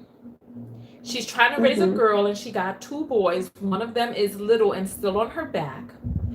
Doesn't walk because remember the baby was outside and the girl was trying to get the boy to hold the baby. So what power does she have in this situation besides beckoning her man to do something for her? I want to know what power she has. I think the power that she has to control her situation is to start plotting. She can, for right now, she can maybe try to convince her husband, for, I guess to allow her to find a way to make at least a small income, or at least find a way to do some type of hustle on the side, since it does seem like she's probably a stay-at-home mom, I guess, just to start saving money, maybe start making friends with other women or something, in her area, and just start getting information of things that she could do to eventually build up and leave and be on her own. This is going to take a while for her, but that's the best she can do. She can emotionally remove herself from her husband and not really let the whole new wife thing get to her, and just start plotting on her way to eventually leave. Okay. So, all right. So that's her power then to beckon her husband to allow her to go out there and get some part-time job. I mean, yes. I mean, what else is she supposed to do, Or she could start doing it, on her own, find a way to make some type of income, where she doesn't have to, I guess, be away for so long for everyone to really know her business, Yeah. you know. But if she's in that sort of situation, that's the best that she can start, Maybe that's what the and daughter was doing. Maybe she was learning some moves to be able to make some money. I'm sorry. But who knows? Because somebody said the mother still had a good body. Listen, listen, it's unfortunate that wherever you go, every woman got something that can make her some money. I ain't saying nothing else on that. I'm gonna leave that one alone. Listen, thank you so much for calling in. I don't know what else to say because we put ourselves in precarious situations, because we believe in hypergamy, but we don't believe in hypergamy from the point of destitution, where you destitute without your man. You know what I mean? There has to be some sort of balance Mhm. because in the same way that fire thrives when there's oxygen. If there's no oxygen, the fire will not thrive. And in the same way that uncertainty creates passion, too much familiarity breeds contempt. If a person knows that you can't go anywhere, knows that you can't do anything, you know too many people would take advantage of that. Too many people would take advantage of that. So thank you so much for calling in. Okay. Yeah, so listen, we've got to find ways as women to be ingenious because we are in a conundrum right now. There's somebody that's saying they're calling from. Listen, you're going to be on the air in just a moment. Make sure that your computer's down, your speakers are off, and that you're ready to go on air. Listen, we put ourselves in a conundrum. So the person who says they're calling from WhatsApp, what's the telephone number that you're calling from on WhatsApp? To be able to get through. But if you're calling on WhatsApp, the WhatsApp, you have to call a person directly through WhatsApp, which would be through the phone. So if you can call a number from WhatsApp, I didn't know that they were able to do that. Just tell me what the last four digits are so that I can know what your call is. Also, if you're a platinum member, you get a special telephone number to be able to dial in through. So ladies, listen, we haven't heard from any men, so I don't know if there's any men in the audience. You know what we need to do? We need to have a retreat.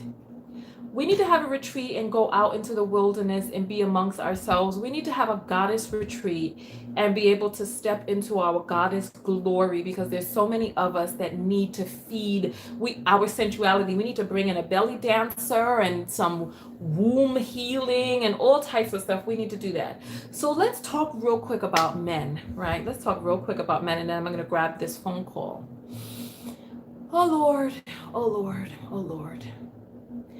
Far too many of us are putting ourselves under the guidance, under the guise of male whims or male whim, the whims of men. And men, untamed, are horrible creatures. They're horrible creatures, horrible creatures. And any man who tells you otherwise just doesn't really know men. I'm sorry. They don't really know men, or they're trying to fool you, but they're horrible creatures. They're horrible creatures.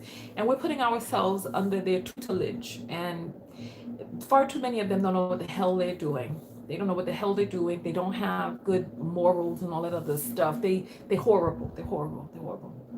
And too many of us are depending on their guidance, and they're horrible, and their ego has told them that they're a lot more than they actually are, but they're horrible horrible creatures. This is why they need to come with money. This is why they need to come with that bag. Yes, I'll bring the bag, because you're gonna have to put up with BS no matter what penis toter you get with. No matter all of these married women out here, they don't have, listen, you're gonna have to put up with some BS no matter what penis toter you get with. So you might as well have a penis toter who has some money, because you're still going to have a headache, baby. Listen, I'm sorry. I know we ain't a Tonya TKO after dark, but listen. You on the air live with Tonya. What's your name? Hi, my name is Alyssa. Yeah, so, hey, Alyssa, give me just 1 second. I just need to address 123 Creation, who's saying American Sure. men for sure.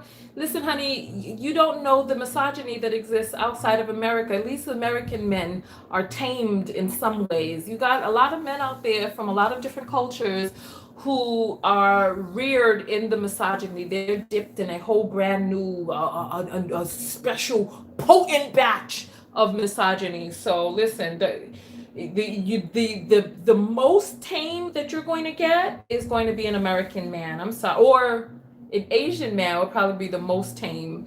But after that, listen, go forward, Alyssa. Let's hear your comment. I'm sorry, because people got me No, it's okay. disparaging people. I first wanted to say that I guess you could say, am an example of something you mentioned, and then not the last caller, but I think 2 callers ago. I know that you mentioned that a lot of times we are, unfortunately groomed to value men a lot more than what we should, especially at a young age, like what the caller said as far as being groomed into womanhood. Mm-hmm. So I guess I could give some insight, because I was definitely given a lot of responsibility. I'm 23 now, but so I have 3 younger siblings, and at the age of 11, I essentially became a third parent.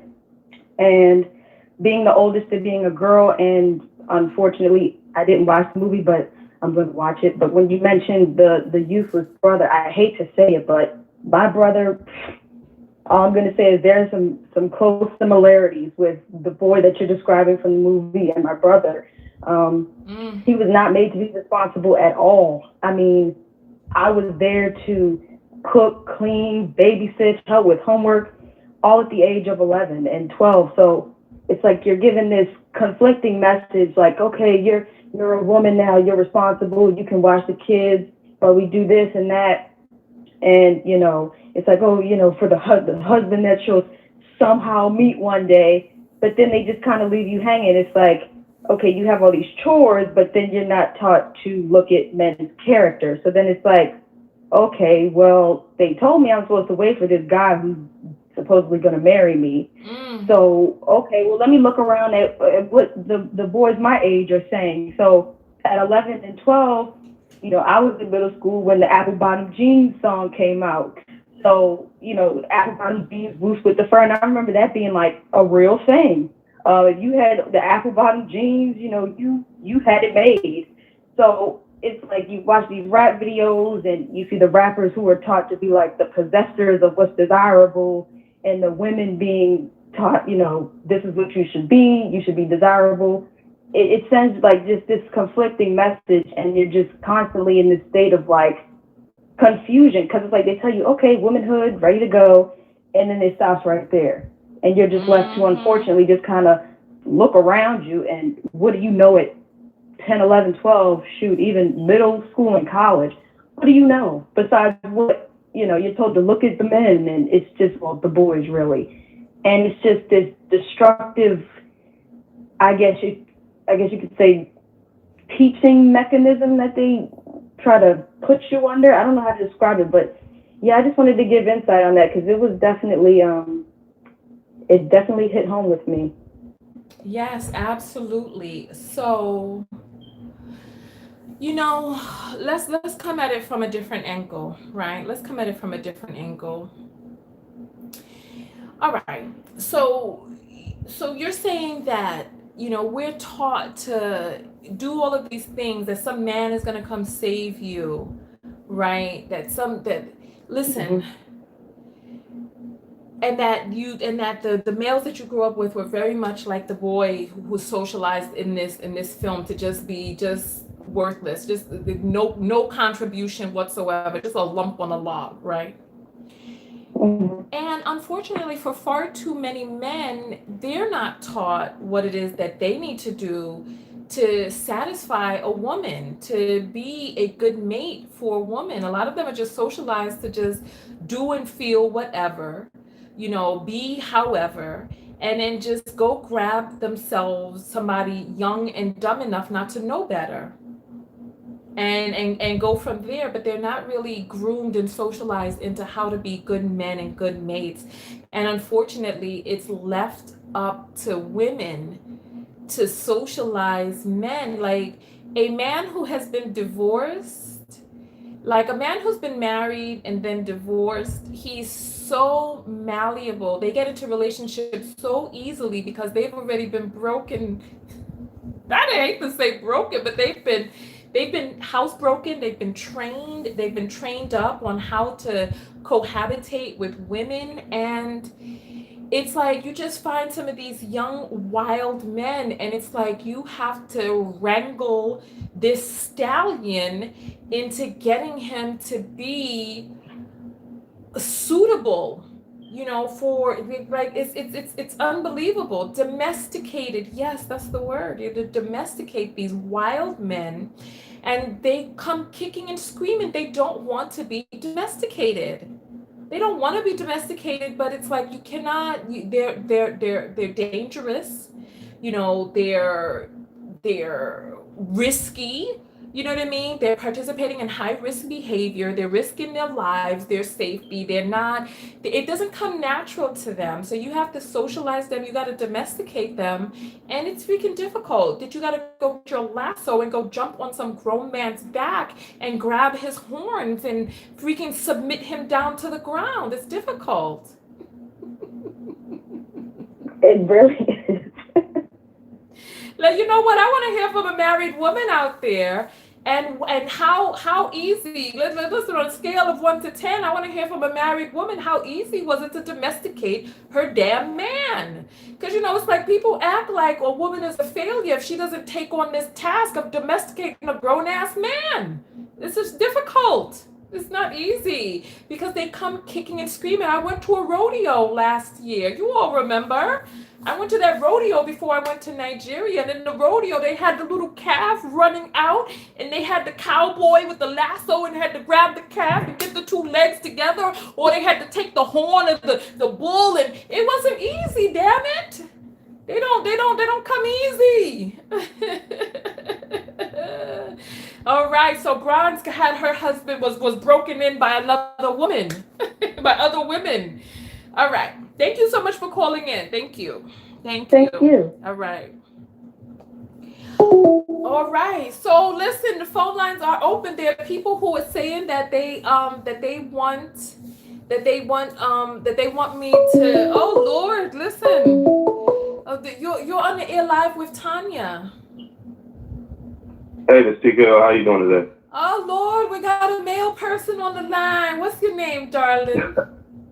My name is Ron. Hey Ron, are you domesticated? Yes, I am domesticated. I guess you could call it that. Are you married? Are you cohabitating with a woman? Yes, I am. I've been married for 2 years. 2 years? Okay, so you're still in the process then of getting broken in. So we're still in the honeymoon stage right now. Is your woman around? Because I want to have a word or two with her before we jump in on you. Okay, is she around by any chance? No, she's downstairs right now. But she might come back up there before I finish. Listen, holla out to her and tell her I need to ask her some questions about the domestication of Ronald. Okay? All right. Listen, put me on mute real quick. Holla out to her and tell her we want to ask her a few questions, and if she could come up in about 5 minutes. Please, she want to talk to you. Man, madam said put the phone on mute. All right, hold on. My God, did you see what I'm saying? I said mute.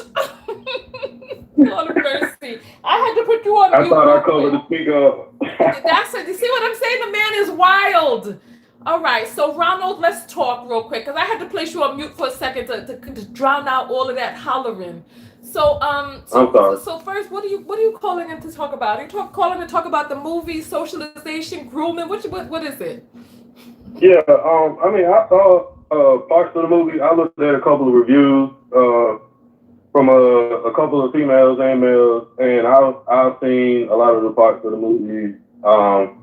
I didn't look at much of the dancing parts, and what I picked up from the movie, I do believe that from your recent comment, I don't know. I feel like the mother, being that she was at home all the time and was the main caregiver of the child, she should have had more of an influence in her life.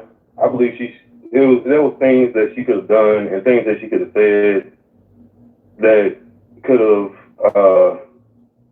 made, even if it made the girl feel bad at the moment, it could have changed her outlook on certain things that she was doing at the time. She did speak to the girl. She was taking her to these religious services. It's a little bit more than just speaking that she could do at times. Even if you got to talk down to them, make them feel bad, at that time, in the end, it's all for the good. I didn't watch the movie in its entirety, so I don't know if I have a 100% of a grasp of what the movie was about.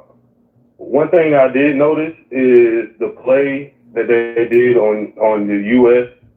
People versus the UK. The movie came out in the UK, and the posters and the trailer for the movie is 100% the opposite of what it is in America. When you look at it in America, it's color that called in earlier said, it's almost like like that Bring It On type vibe to it, with the dancing and whatnot. Let's jump but when you look at it in the UK, can you hear me, Ron? All about Ron. Mm-hmm. Can you hear me? Yeah. All right. So we know that the advertisement was different between France and the United States. We know that, and they probably did it for a lot of different reasons. But let's jump backwards. Okay.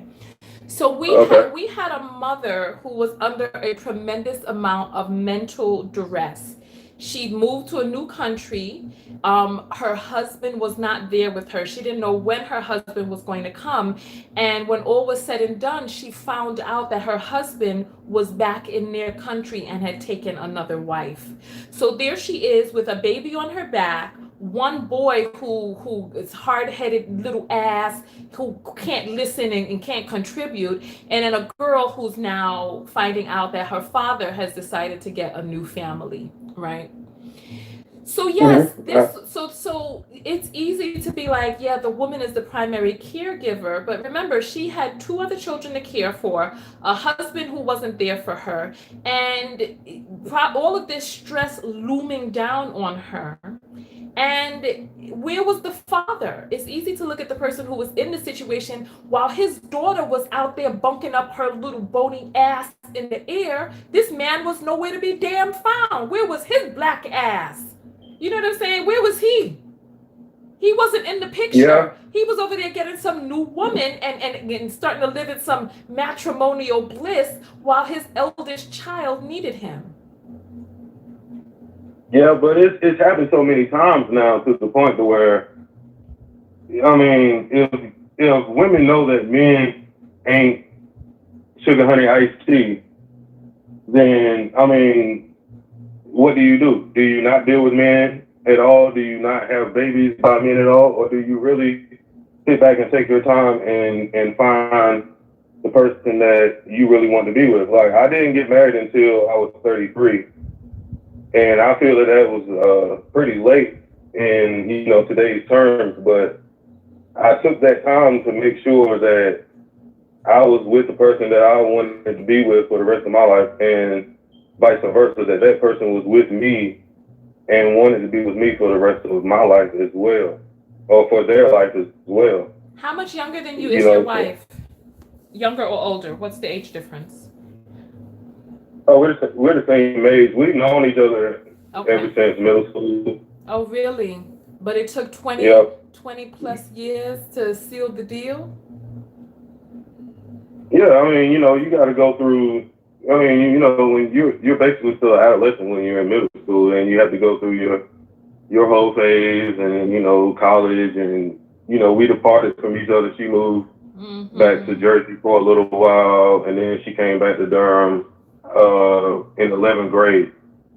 And, back then we were still just friends. We didn't do anything, sexually back then. We were just friends. I unfortunately smack on the butt every once in a while. Don't take that the wrong way. Like, I'm not like no Donald Trump type dude, but, just flirting and playing around and stuff like that back in the day. Okay, so is she coming anytime soon? Because we want to hear about the domestication of Ronaldo. I'll see her she'll come. But I don't know. She's a shy person. She doesn't really like to be put on the spot like that. Okay. She heard me when I told her to come, but I don't know if she's gonna come. Okay, all right. So then let's ask you then. Let's ask you. Were you already housebroken, or did you come kicking and screaming into domestication? I want to know. I mean, I guess I would say I broke myself before I decided to seal the deal with Felicia, with my wife. Yeah, I made sure what I think and what I feel and what I hope, and I don't feel any other way than, this is the person that I desire for the rest of my life, and I don't want to be any other way than that. All right, well, listen, because, so you asked the question earlier, what do we do, if men aren't sugar, honey, iced tea? I believe that, I mean, there are men out there who are, yes, who are the shit, right? However, far too many men just really aren't socialized into how to cohabit with a woman, right? With a family, a lot of them are just wild and need taming, but they have to be at a point in their life where they're willing to be tamed, right? And then there's and then there's a struggle, there's a struggle with getting a man to love you in the way that you need to be loved as a woman. What do women do? Well, if you're going to have a headache with a man anyway, would you rather have a headache in public housing? Or a headache on some acres? Because this woman was stressed out. She didn't have any damn help. It's not like she had a nanny and people to assist her with the children so that she could be there having heart-to-heart conversations. Instead, her man decided to go out and get another wife. So if you're going to have a headache anyway, I'd rather cry into my champagne. Okay, I don't want to cry at all. But if tears of frustration are going to be shed, I'd rather cry into champagne than into cow's milk. But see, that's the whole thing. Women have got to the point to where they're okay with settling. It's like Spike Lee says, and what men live. The power of the song, the power of the Man, you guys run the world. Yeah, but you know if what? You guys cut us off, the mere fact, cut us off, excuse me, the mere fact that you're calling women guys shows you what the hell we're living in. We're living in some alternate. Hold on. It is a fact. I hate that I have to overtalk men when they call in. It is a fact of the matter that a group of people is called guys, that even groups of women are called guys. It's a fact of the societies that we live in, that we are lumped into the masculine because we are reared and geared by the masculine, so that women who own the power of their pussies are demonized. They're demonized. So much so that you have women who are calling into the show saying that that nobody can talk down on them or say this, that about them because they have their pussy under lock. When it's the women whose pussies is the women with the mileage on their pussies who really run the world, because the virginal women don't. The virginal women don't have the power in this society. They don't, because they only have their one. They only have their one pussy. If the virginal women could reach out to the women who have mileage on their vaginas and can get them to close their legs and to act. See, you can't put all the blame on the men. Nowadays, women are just as ruthless as men are. You got to, You're not even listening. You're not listening. Do you all have children yet? Yes, ma'am. We have 2 children. A boy and a 10-year-old boy and a 6-year-old girl. Okay. Does your 10-year-old boy have a fucking toy desk with a placard and a computer to learn how to have some damn 9-to-5 job to take care of a family in your house? But I bet you your little girl got some kitchenette set. Yeah, but shoot, I don't have a problem with my son playing with the kitchenette set or with my daughter playing with the kitchenette. I didn't say that you did, but my point is that from the time that the girl was probably 2 years old, she had already started getting socialized into being a wife and mother, to cook and to take care of babies. By the time she was 2, she already had probably baby dolls whose Pampers, diapers, nappies she was changing. What I'm saying we have an unorthodox living right now. My wife works first shift and I work third shift, so I'm actually at home during the day with the homeschooling, and I'm doing the cleaning up, and I cook the majority of the time. I don't cook on weekends unless we're having a cookout or something like that. But no one is talking about you, Ron. No one's talking about you. This is not about you in particular. I'm talking about the socialization of girls, and I wish that you could hear what it is that I'm saying. It's easy to say that women need to close their legs. It's easy to say what people should be doing. But our entire society is set up so that by the time a girl is 2, she's already getting groomed to be a wife, to be a mother. By the time she's 2, she's already getting baby dolls and already getting the messaging, right? And I'm sorry if it seemed like I was trying to make this about you, because it's really not about your one particular situation. It's about society at large. It's about a larger issue that we have where girls never really own their own bodies. First, their parents own it, and then they start getting ready to pass the baton over to some husband who owns the body. When we're not socializing boys in the ways to be fathers and husbands, so that it's up to some grown woman to then wrangle a man into husbandhood. I'm going to let you get off of the line. I appreciate you calling in. Thank you so much.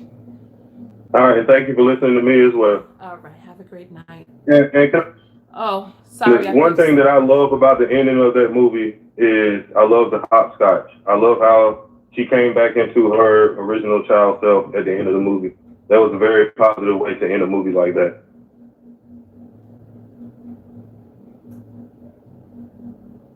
Okay.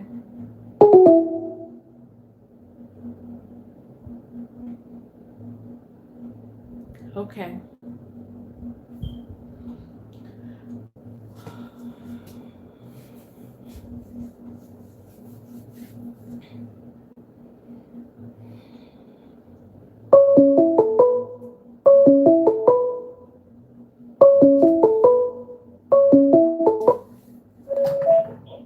Make sure that your computer is turned down.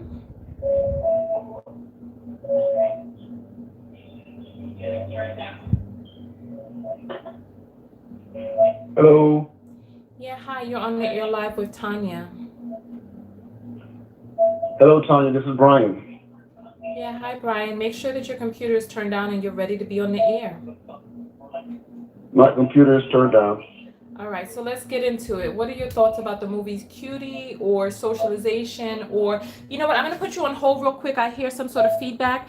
Just make sure that you're not on speakerphone or anything like that, and that you're ready to be on the air. I'm going to come back to you in just a moment. Yeah, my face looks like this because it's just very frustrating. It's very frustrating. It's like, you know, it's like, it seems like it's just the lack of awareness. The lack of self-awareness in men is just startling. It's stupefying, and it's tiring. I feel exhausted after that phone call, and it's like talking to a pillow. It's like screaming into a pillow at night. It just doesn't land. You know, I feel like what I say just doesn't really get through, and then I always have to get into a position to start hollering to talk over some man, and it's frustrating. I don't want to be in that position. You're on the air live with Tonya. Talk to me. What are your thoughts about the movie Cuties? About what we're talking about tonight?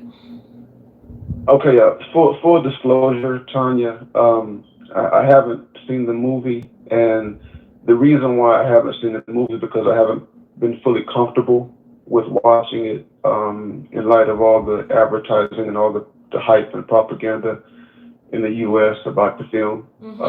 I don't feel comfortable watching films about young girls and their sexualization. I'm just gonna be honest with you.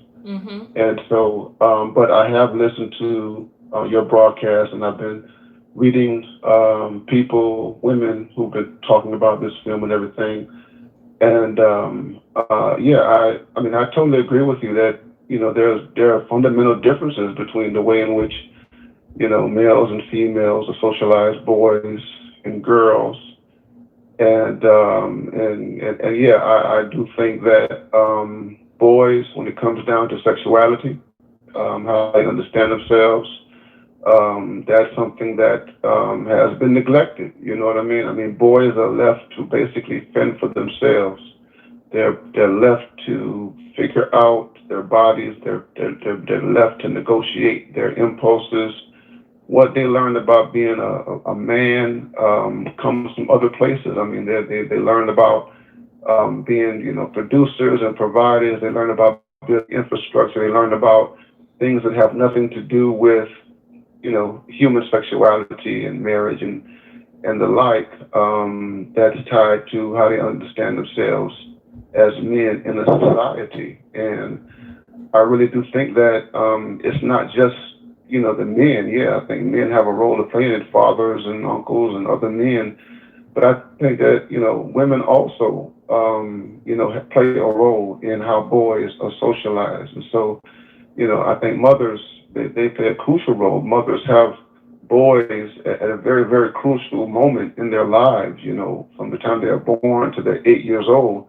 And they can play a very, very vital part in how they understand themselves. But the fact of the matter is that a lot of boys, and we're talking about, if we're talking about like, black boys all across the world, but particularly in America, though, they're forced to really, figure this stuff out on their own through trial and Well, error.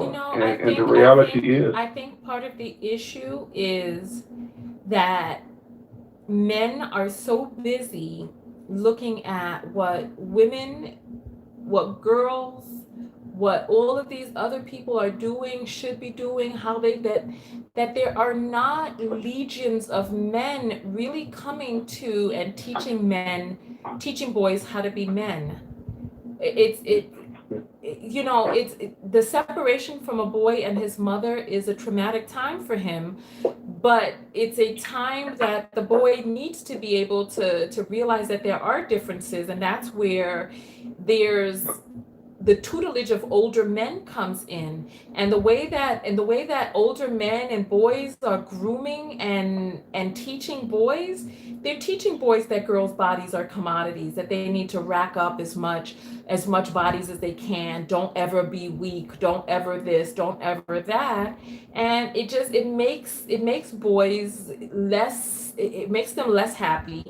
It makes them less able to really form cohesive unions with other men and women that they're not going to be sexual with. There's a lot of toxicity that exists in the rearing of boys, and that toxicity comes from other males and the circles that males are in with other men, and how they talk about women, how they talk about women's bodies, how they talk about sex, how they talk about what manhood means to them, and just the toxicness that exists when men speak with other men about sex and sexuality, about women, about all of this stuff. It's horrifying. And this is not an area that women can step into to teach men how to be more humanistic. It's not an area that a woman can step into. It really takes men really doing that and policing themselves. It's like there's a war going on out there, and the war happens to be men against women, and women are losing this battle. well, I agree with you in a general sense. I really do agree with you, but I think in a different kind of way, because I do think that we do have evidence, I think, across cultures where men, when you have societies where you have intact families, when you have societies when you have men and women who are working in a complementary way, okay, to raise children, I think that boys learn boundaries at some level. I think that there was some rebellion, there is some risk taking that comes with just biology, the biology that comes with males, but older males. And so I'm thinking like in traditional African cultures, real conservative cultures, where you have fathers, boys understand if they're being raised in a household with a mother, you get to see how a man functions in relationship to his wife and in relationship to his daughters. And they get that model. I think I want to add something in, because we've already gone into 7 minutes, and unfortunately that's not enough. Unfortunately, that's not enough, because what ends up happening is the otherization of the female body. So men have no problem watching porn, but they don't want their mother in porn. They don't want their sisters in porn, and they don't want their daughters in porn. Right? Yeah. But they have no problem watching porn. So when a boy is raised in a household with a mother, first of all, he's like, okay, well, my mother is motherly.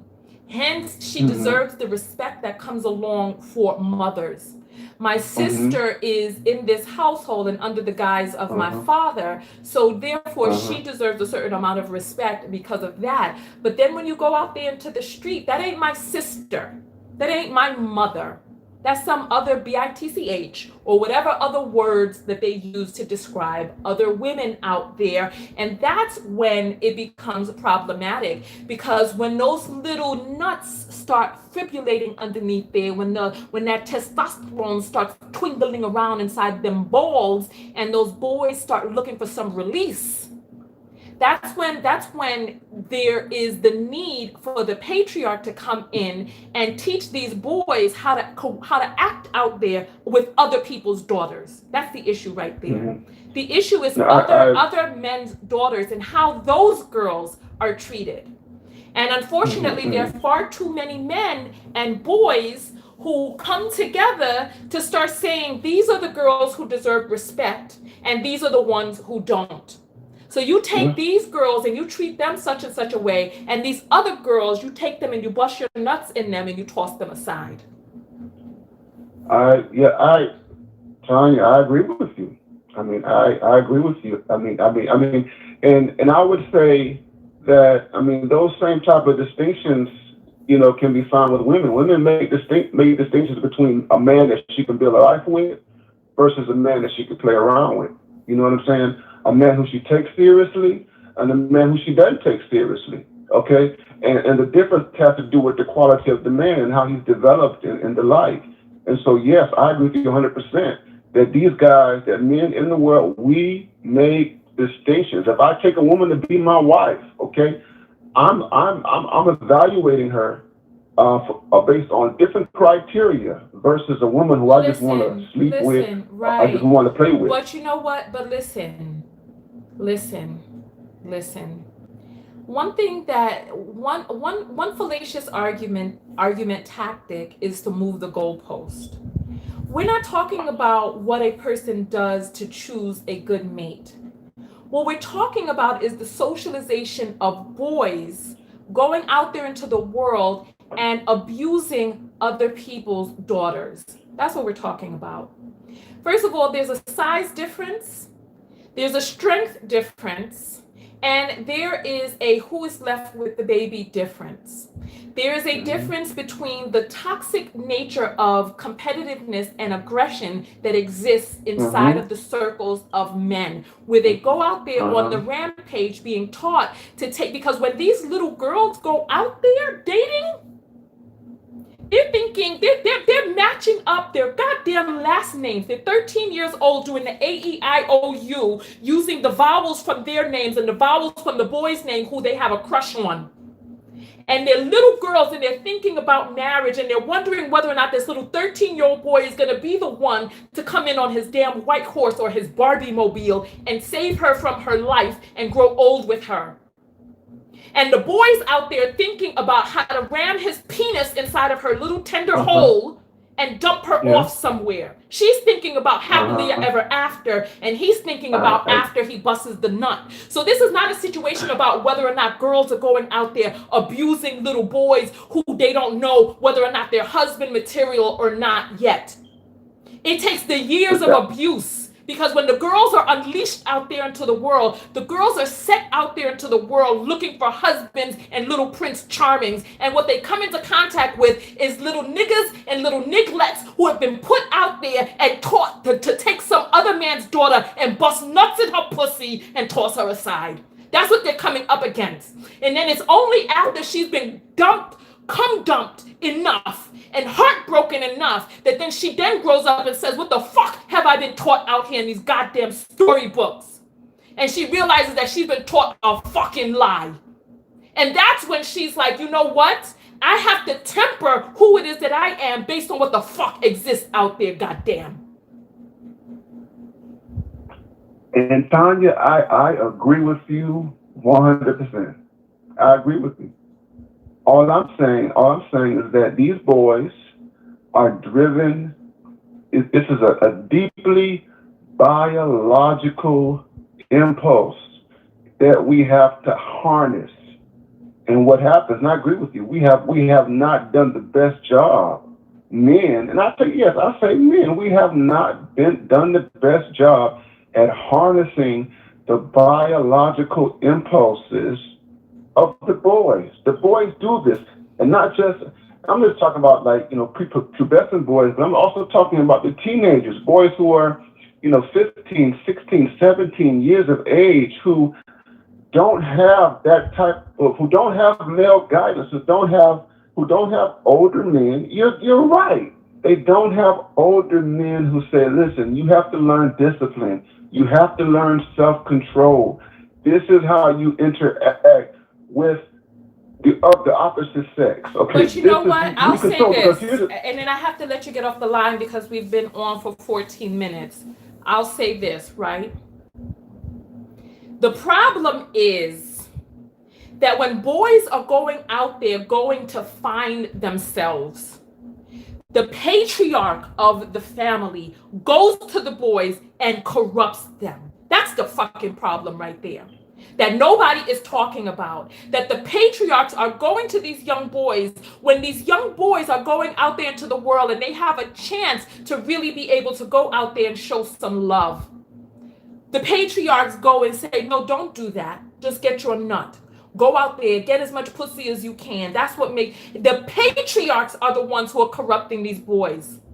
And then the boys go among themselves and they continue the toxicity. Yeah. That's the problem right there. Because when it comes time to each one teach one, the men are reaching back and corrupting these boys. Because I would say the best time that a girl has to find love from a boy is when he's 15 years old and he has not yet been corrupted by the other men out there. Yeah. I agree that that's there. I mean, the other part of it is the boys learn beyond the patriarch. They learn from other boys who are misguided. They learn from television. They learn from music. They learn from other places that are not giving them healthy information about what it means to be a male, what it means to be a man, what it means to come of age. They're getting negative information.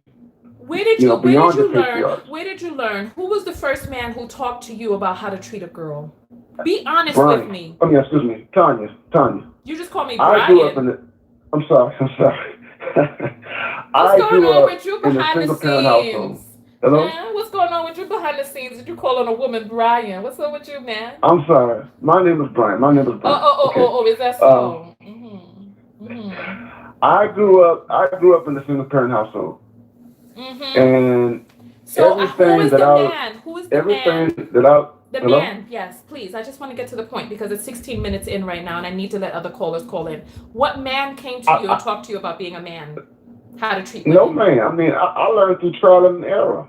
I learned, my father wasn't a part of my life. I didn't have a whole bunch of males. There were older males who were there. There were older males who were doing things. I ran with older boys who were doing things. We came up. I need you. Yeah, it was about getting as much as we wanted to get. Okay. Thank you for answering. There was no father in the home, but the older males that you came into contact with taught you that it was all about getting as much pussy as you can. Thank you. Yeah. So when it was time for you to learn, the older ones who came back to look at the young buck coming up who had a chance, they talked to you about how to get as much pussy as you can, how to take somebody's daughter and use her for a cum bucket, a receptacle for sperm, to just dump your load in and then toss her away. I appreciate you calling in. Thank you so much. Okay. I would love to talk to you forever, but we've been on for almost 20 minutes. Thank you. Okay. Take care. Bye-bye. And there we have it. And see, this is the problem. The problem is that we're sending girls out there ill-equipped, filling their head with all types of damn fantasies from these books that they read about some knight in shining armor who's going to come and save the damn day. So listen, I'm going to come to you in just a moment. Just make sure your speakers are down, that you're off of speakerphone, that your computer is down, and then be ready to talk when I come to you. This is the problem. The problem is that we're sending girls out there with no damn armor, and we're equipping boys for war. And these girls are going out there to the damn slaughter. That's what the problem is right there. Because the women, the matriarchs are teaching these girls how to be good women, good little girls to take care of some man. But the men are teaching the boys how not to take care of a woman, how not to spend any money, how to bust as many nuts as he can in somebody else's daughter and then toss them aside, not commit, but leave them somewhere. You on the air live with Tonya. What's your name? Chris. Hi, Chris, can you hear me? Yes, I hear you. So what is your comment about the movie Cuties, about socialization, grooming, all of that? Okay, so I was going to watch the movie today on Netflix, but I'm very interested in your conversation about grooming. I think that it's a lot larger and more complex than what you said, and I think those things that you said do happen. However, when you think about boys, most boys actually lose their virginity to girls 3 or 4 and 5 years older than they are. All right, you know what? So Hold on. All right. We need to end this. Sure. We need to end this broadcast because we've been on for 2 hours and 20 minutes. So I'm going to put you on a brief pause, and then I'm going to come back to you because I'm going to restart the broadcast. Okay? Okay. All right. Hold on for just a moment. All right. So listen, we need to end this broadcast because we've been on for almost 2.5 hours, and you know the videos become very difficult to download once we go over 2 hours. So what we're going to do is we're going to end this broadcast, and then we're going to come back, and then we're going to dive into the conversation from there. All right. So listen. Everybody who's on, all you have to do, you don't really have to do anything except refresh, right? We're going to be talking about the socialization of boys going out there to the slaughter, right? Or girls going out there to the slaughter and boys being taught whatever it is that they're taught. So we have a guy that's on hold right now. He says he's going to school us on a new train of thought that's a lot deeper than we thought. So we're going to end this right here. Just refresh and just come to the new broadcast. Give me about 2 minutes. All right. Give me about 2 minutes to just end this and then start again. All right. So we got Solis says they're going to be calling in. All right. Listen, the phone lines will be open. And if you're a platinum member, you have a special phone number to call in to get to the top of the list. All right. Tonya TKO, we're out. Just log back in. Remember, get your book of affirmation self-love off of Amazon, available now. This book will rewrite your subconscious programming, and reattune links are below. All right. Let's end this now. They're trying to bring us back in. All right.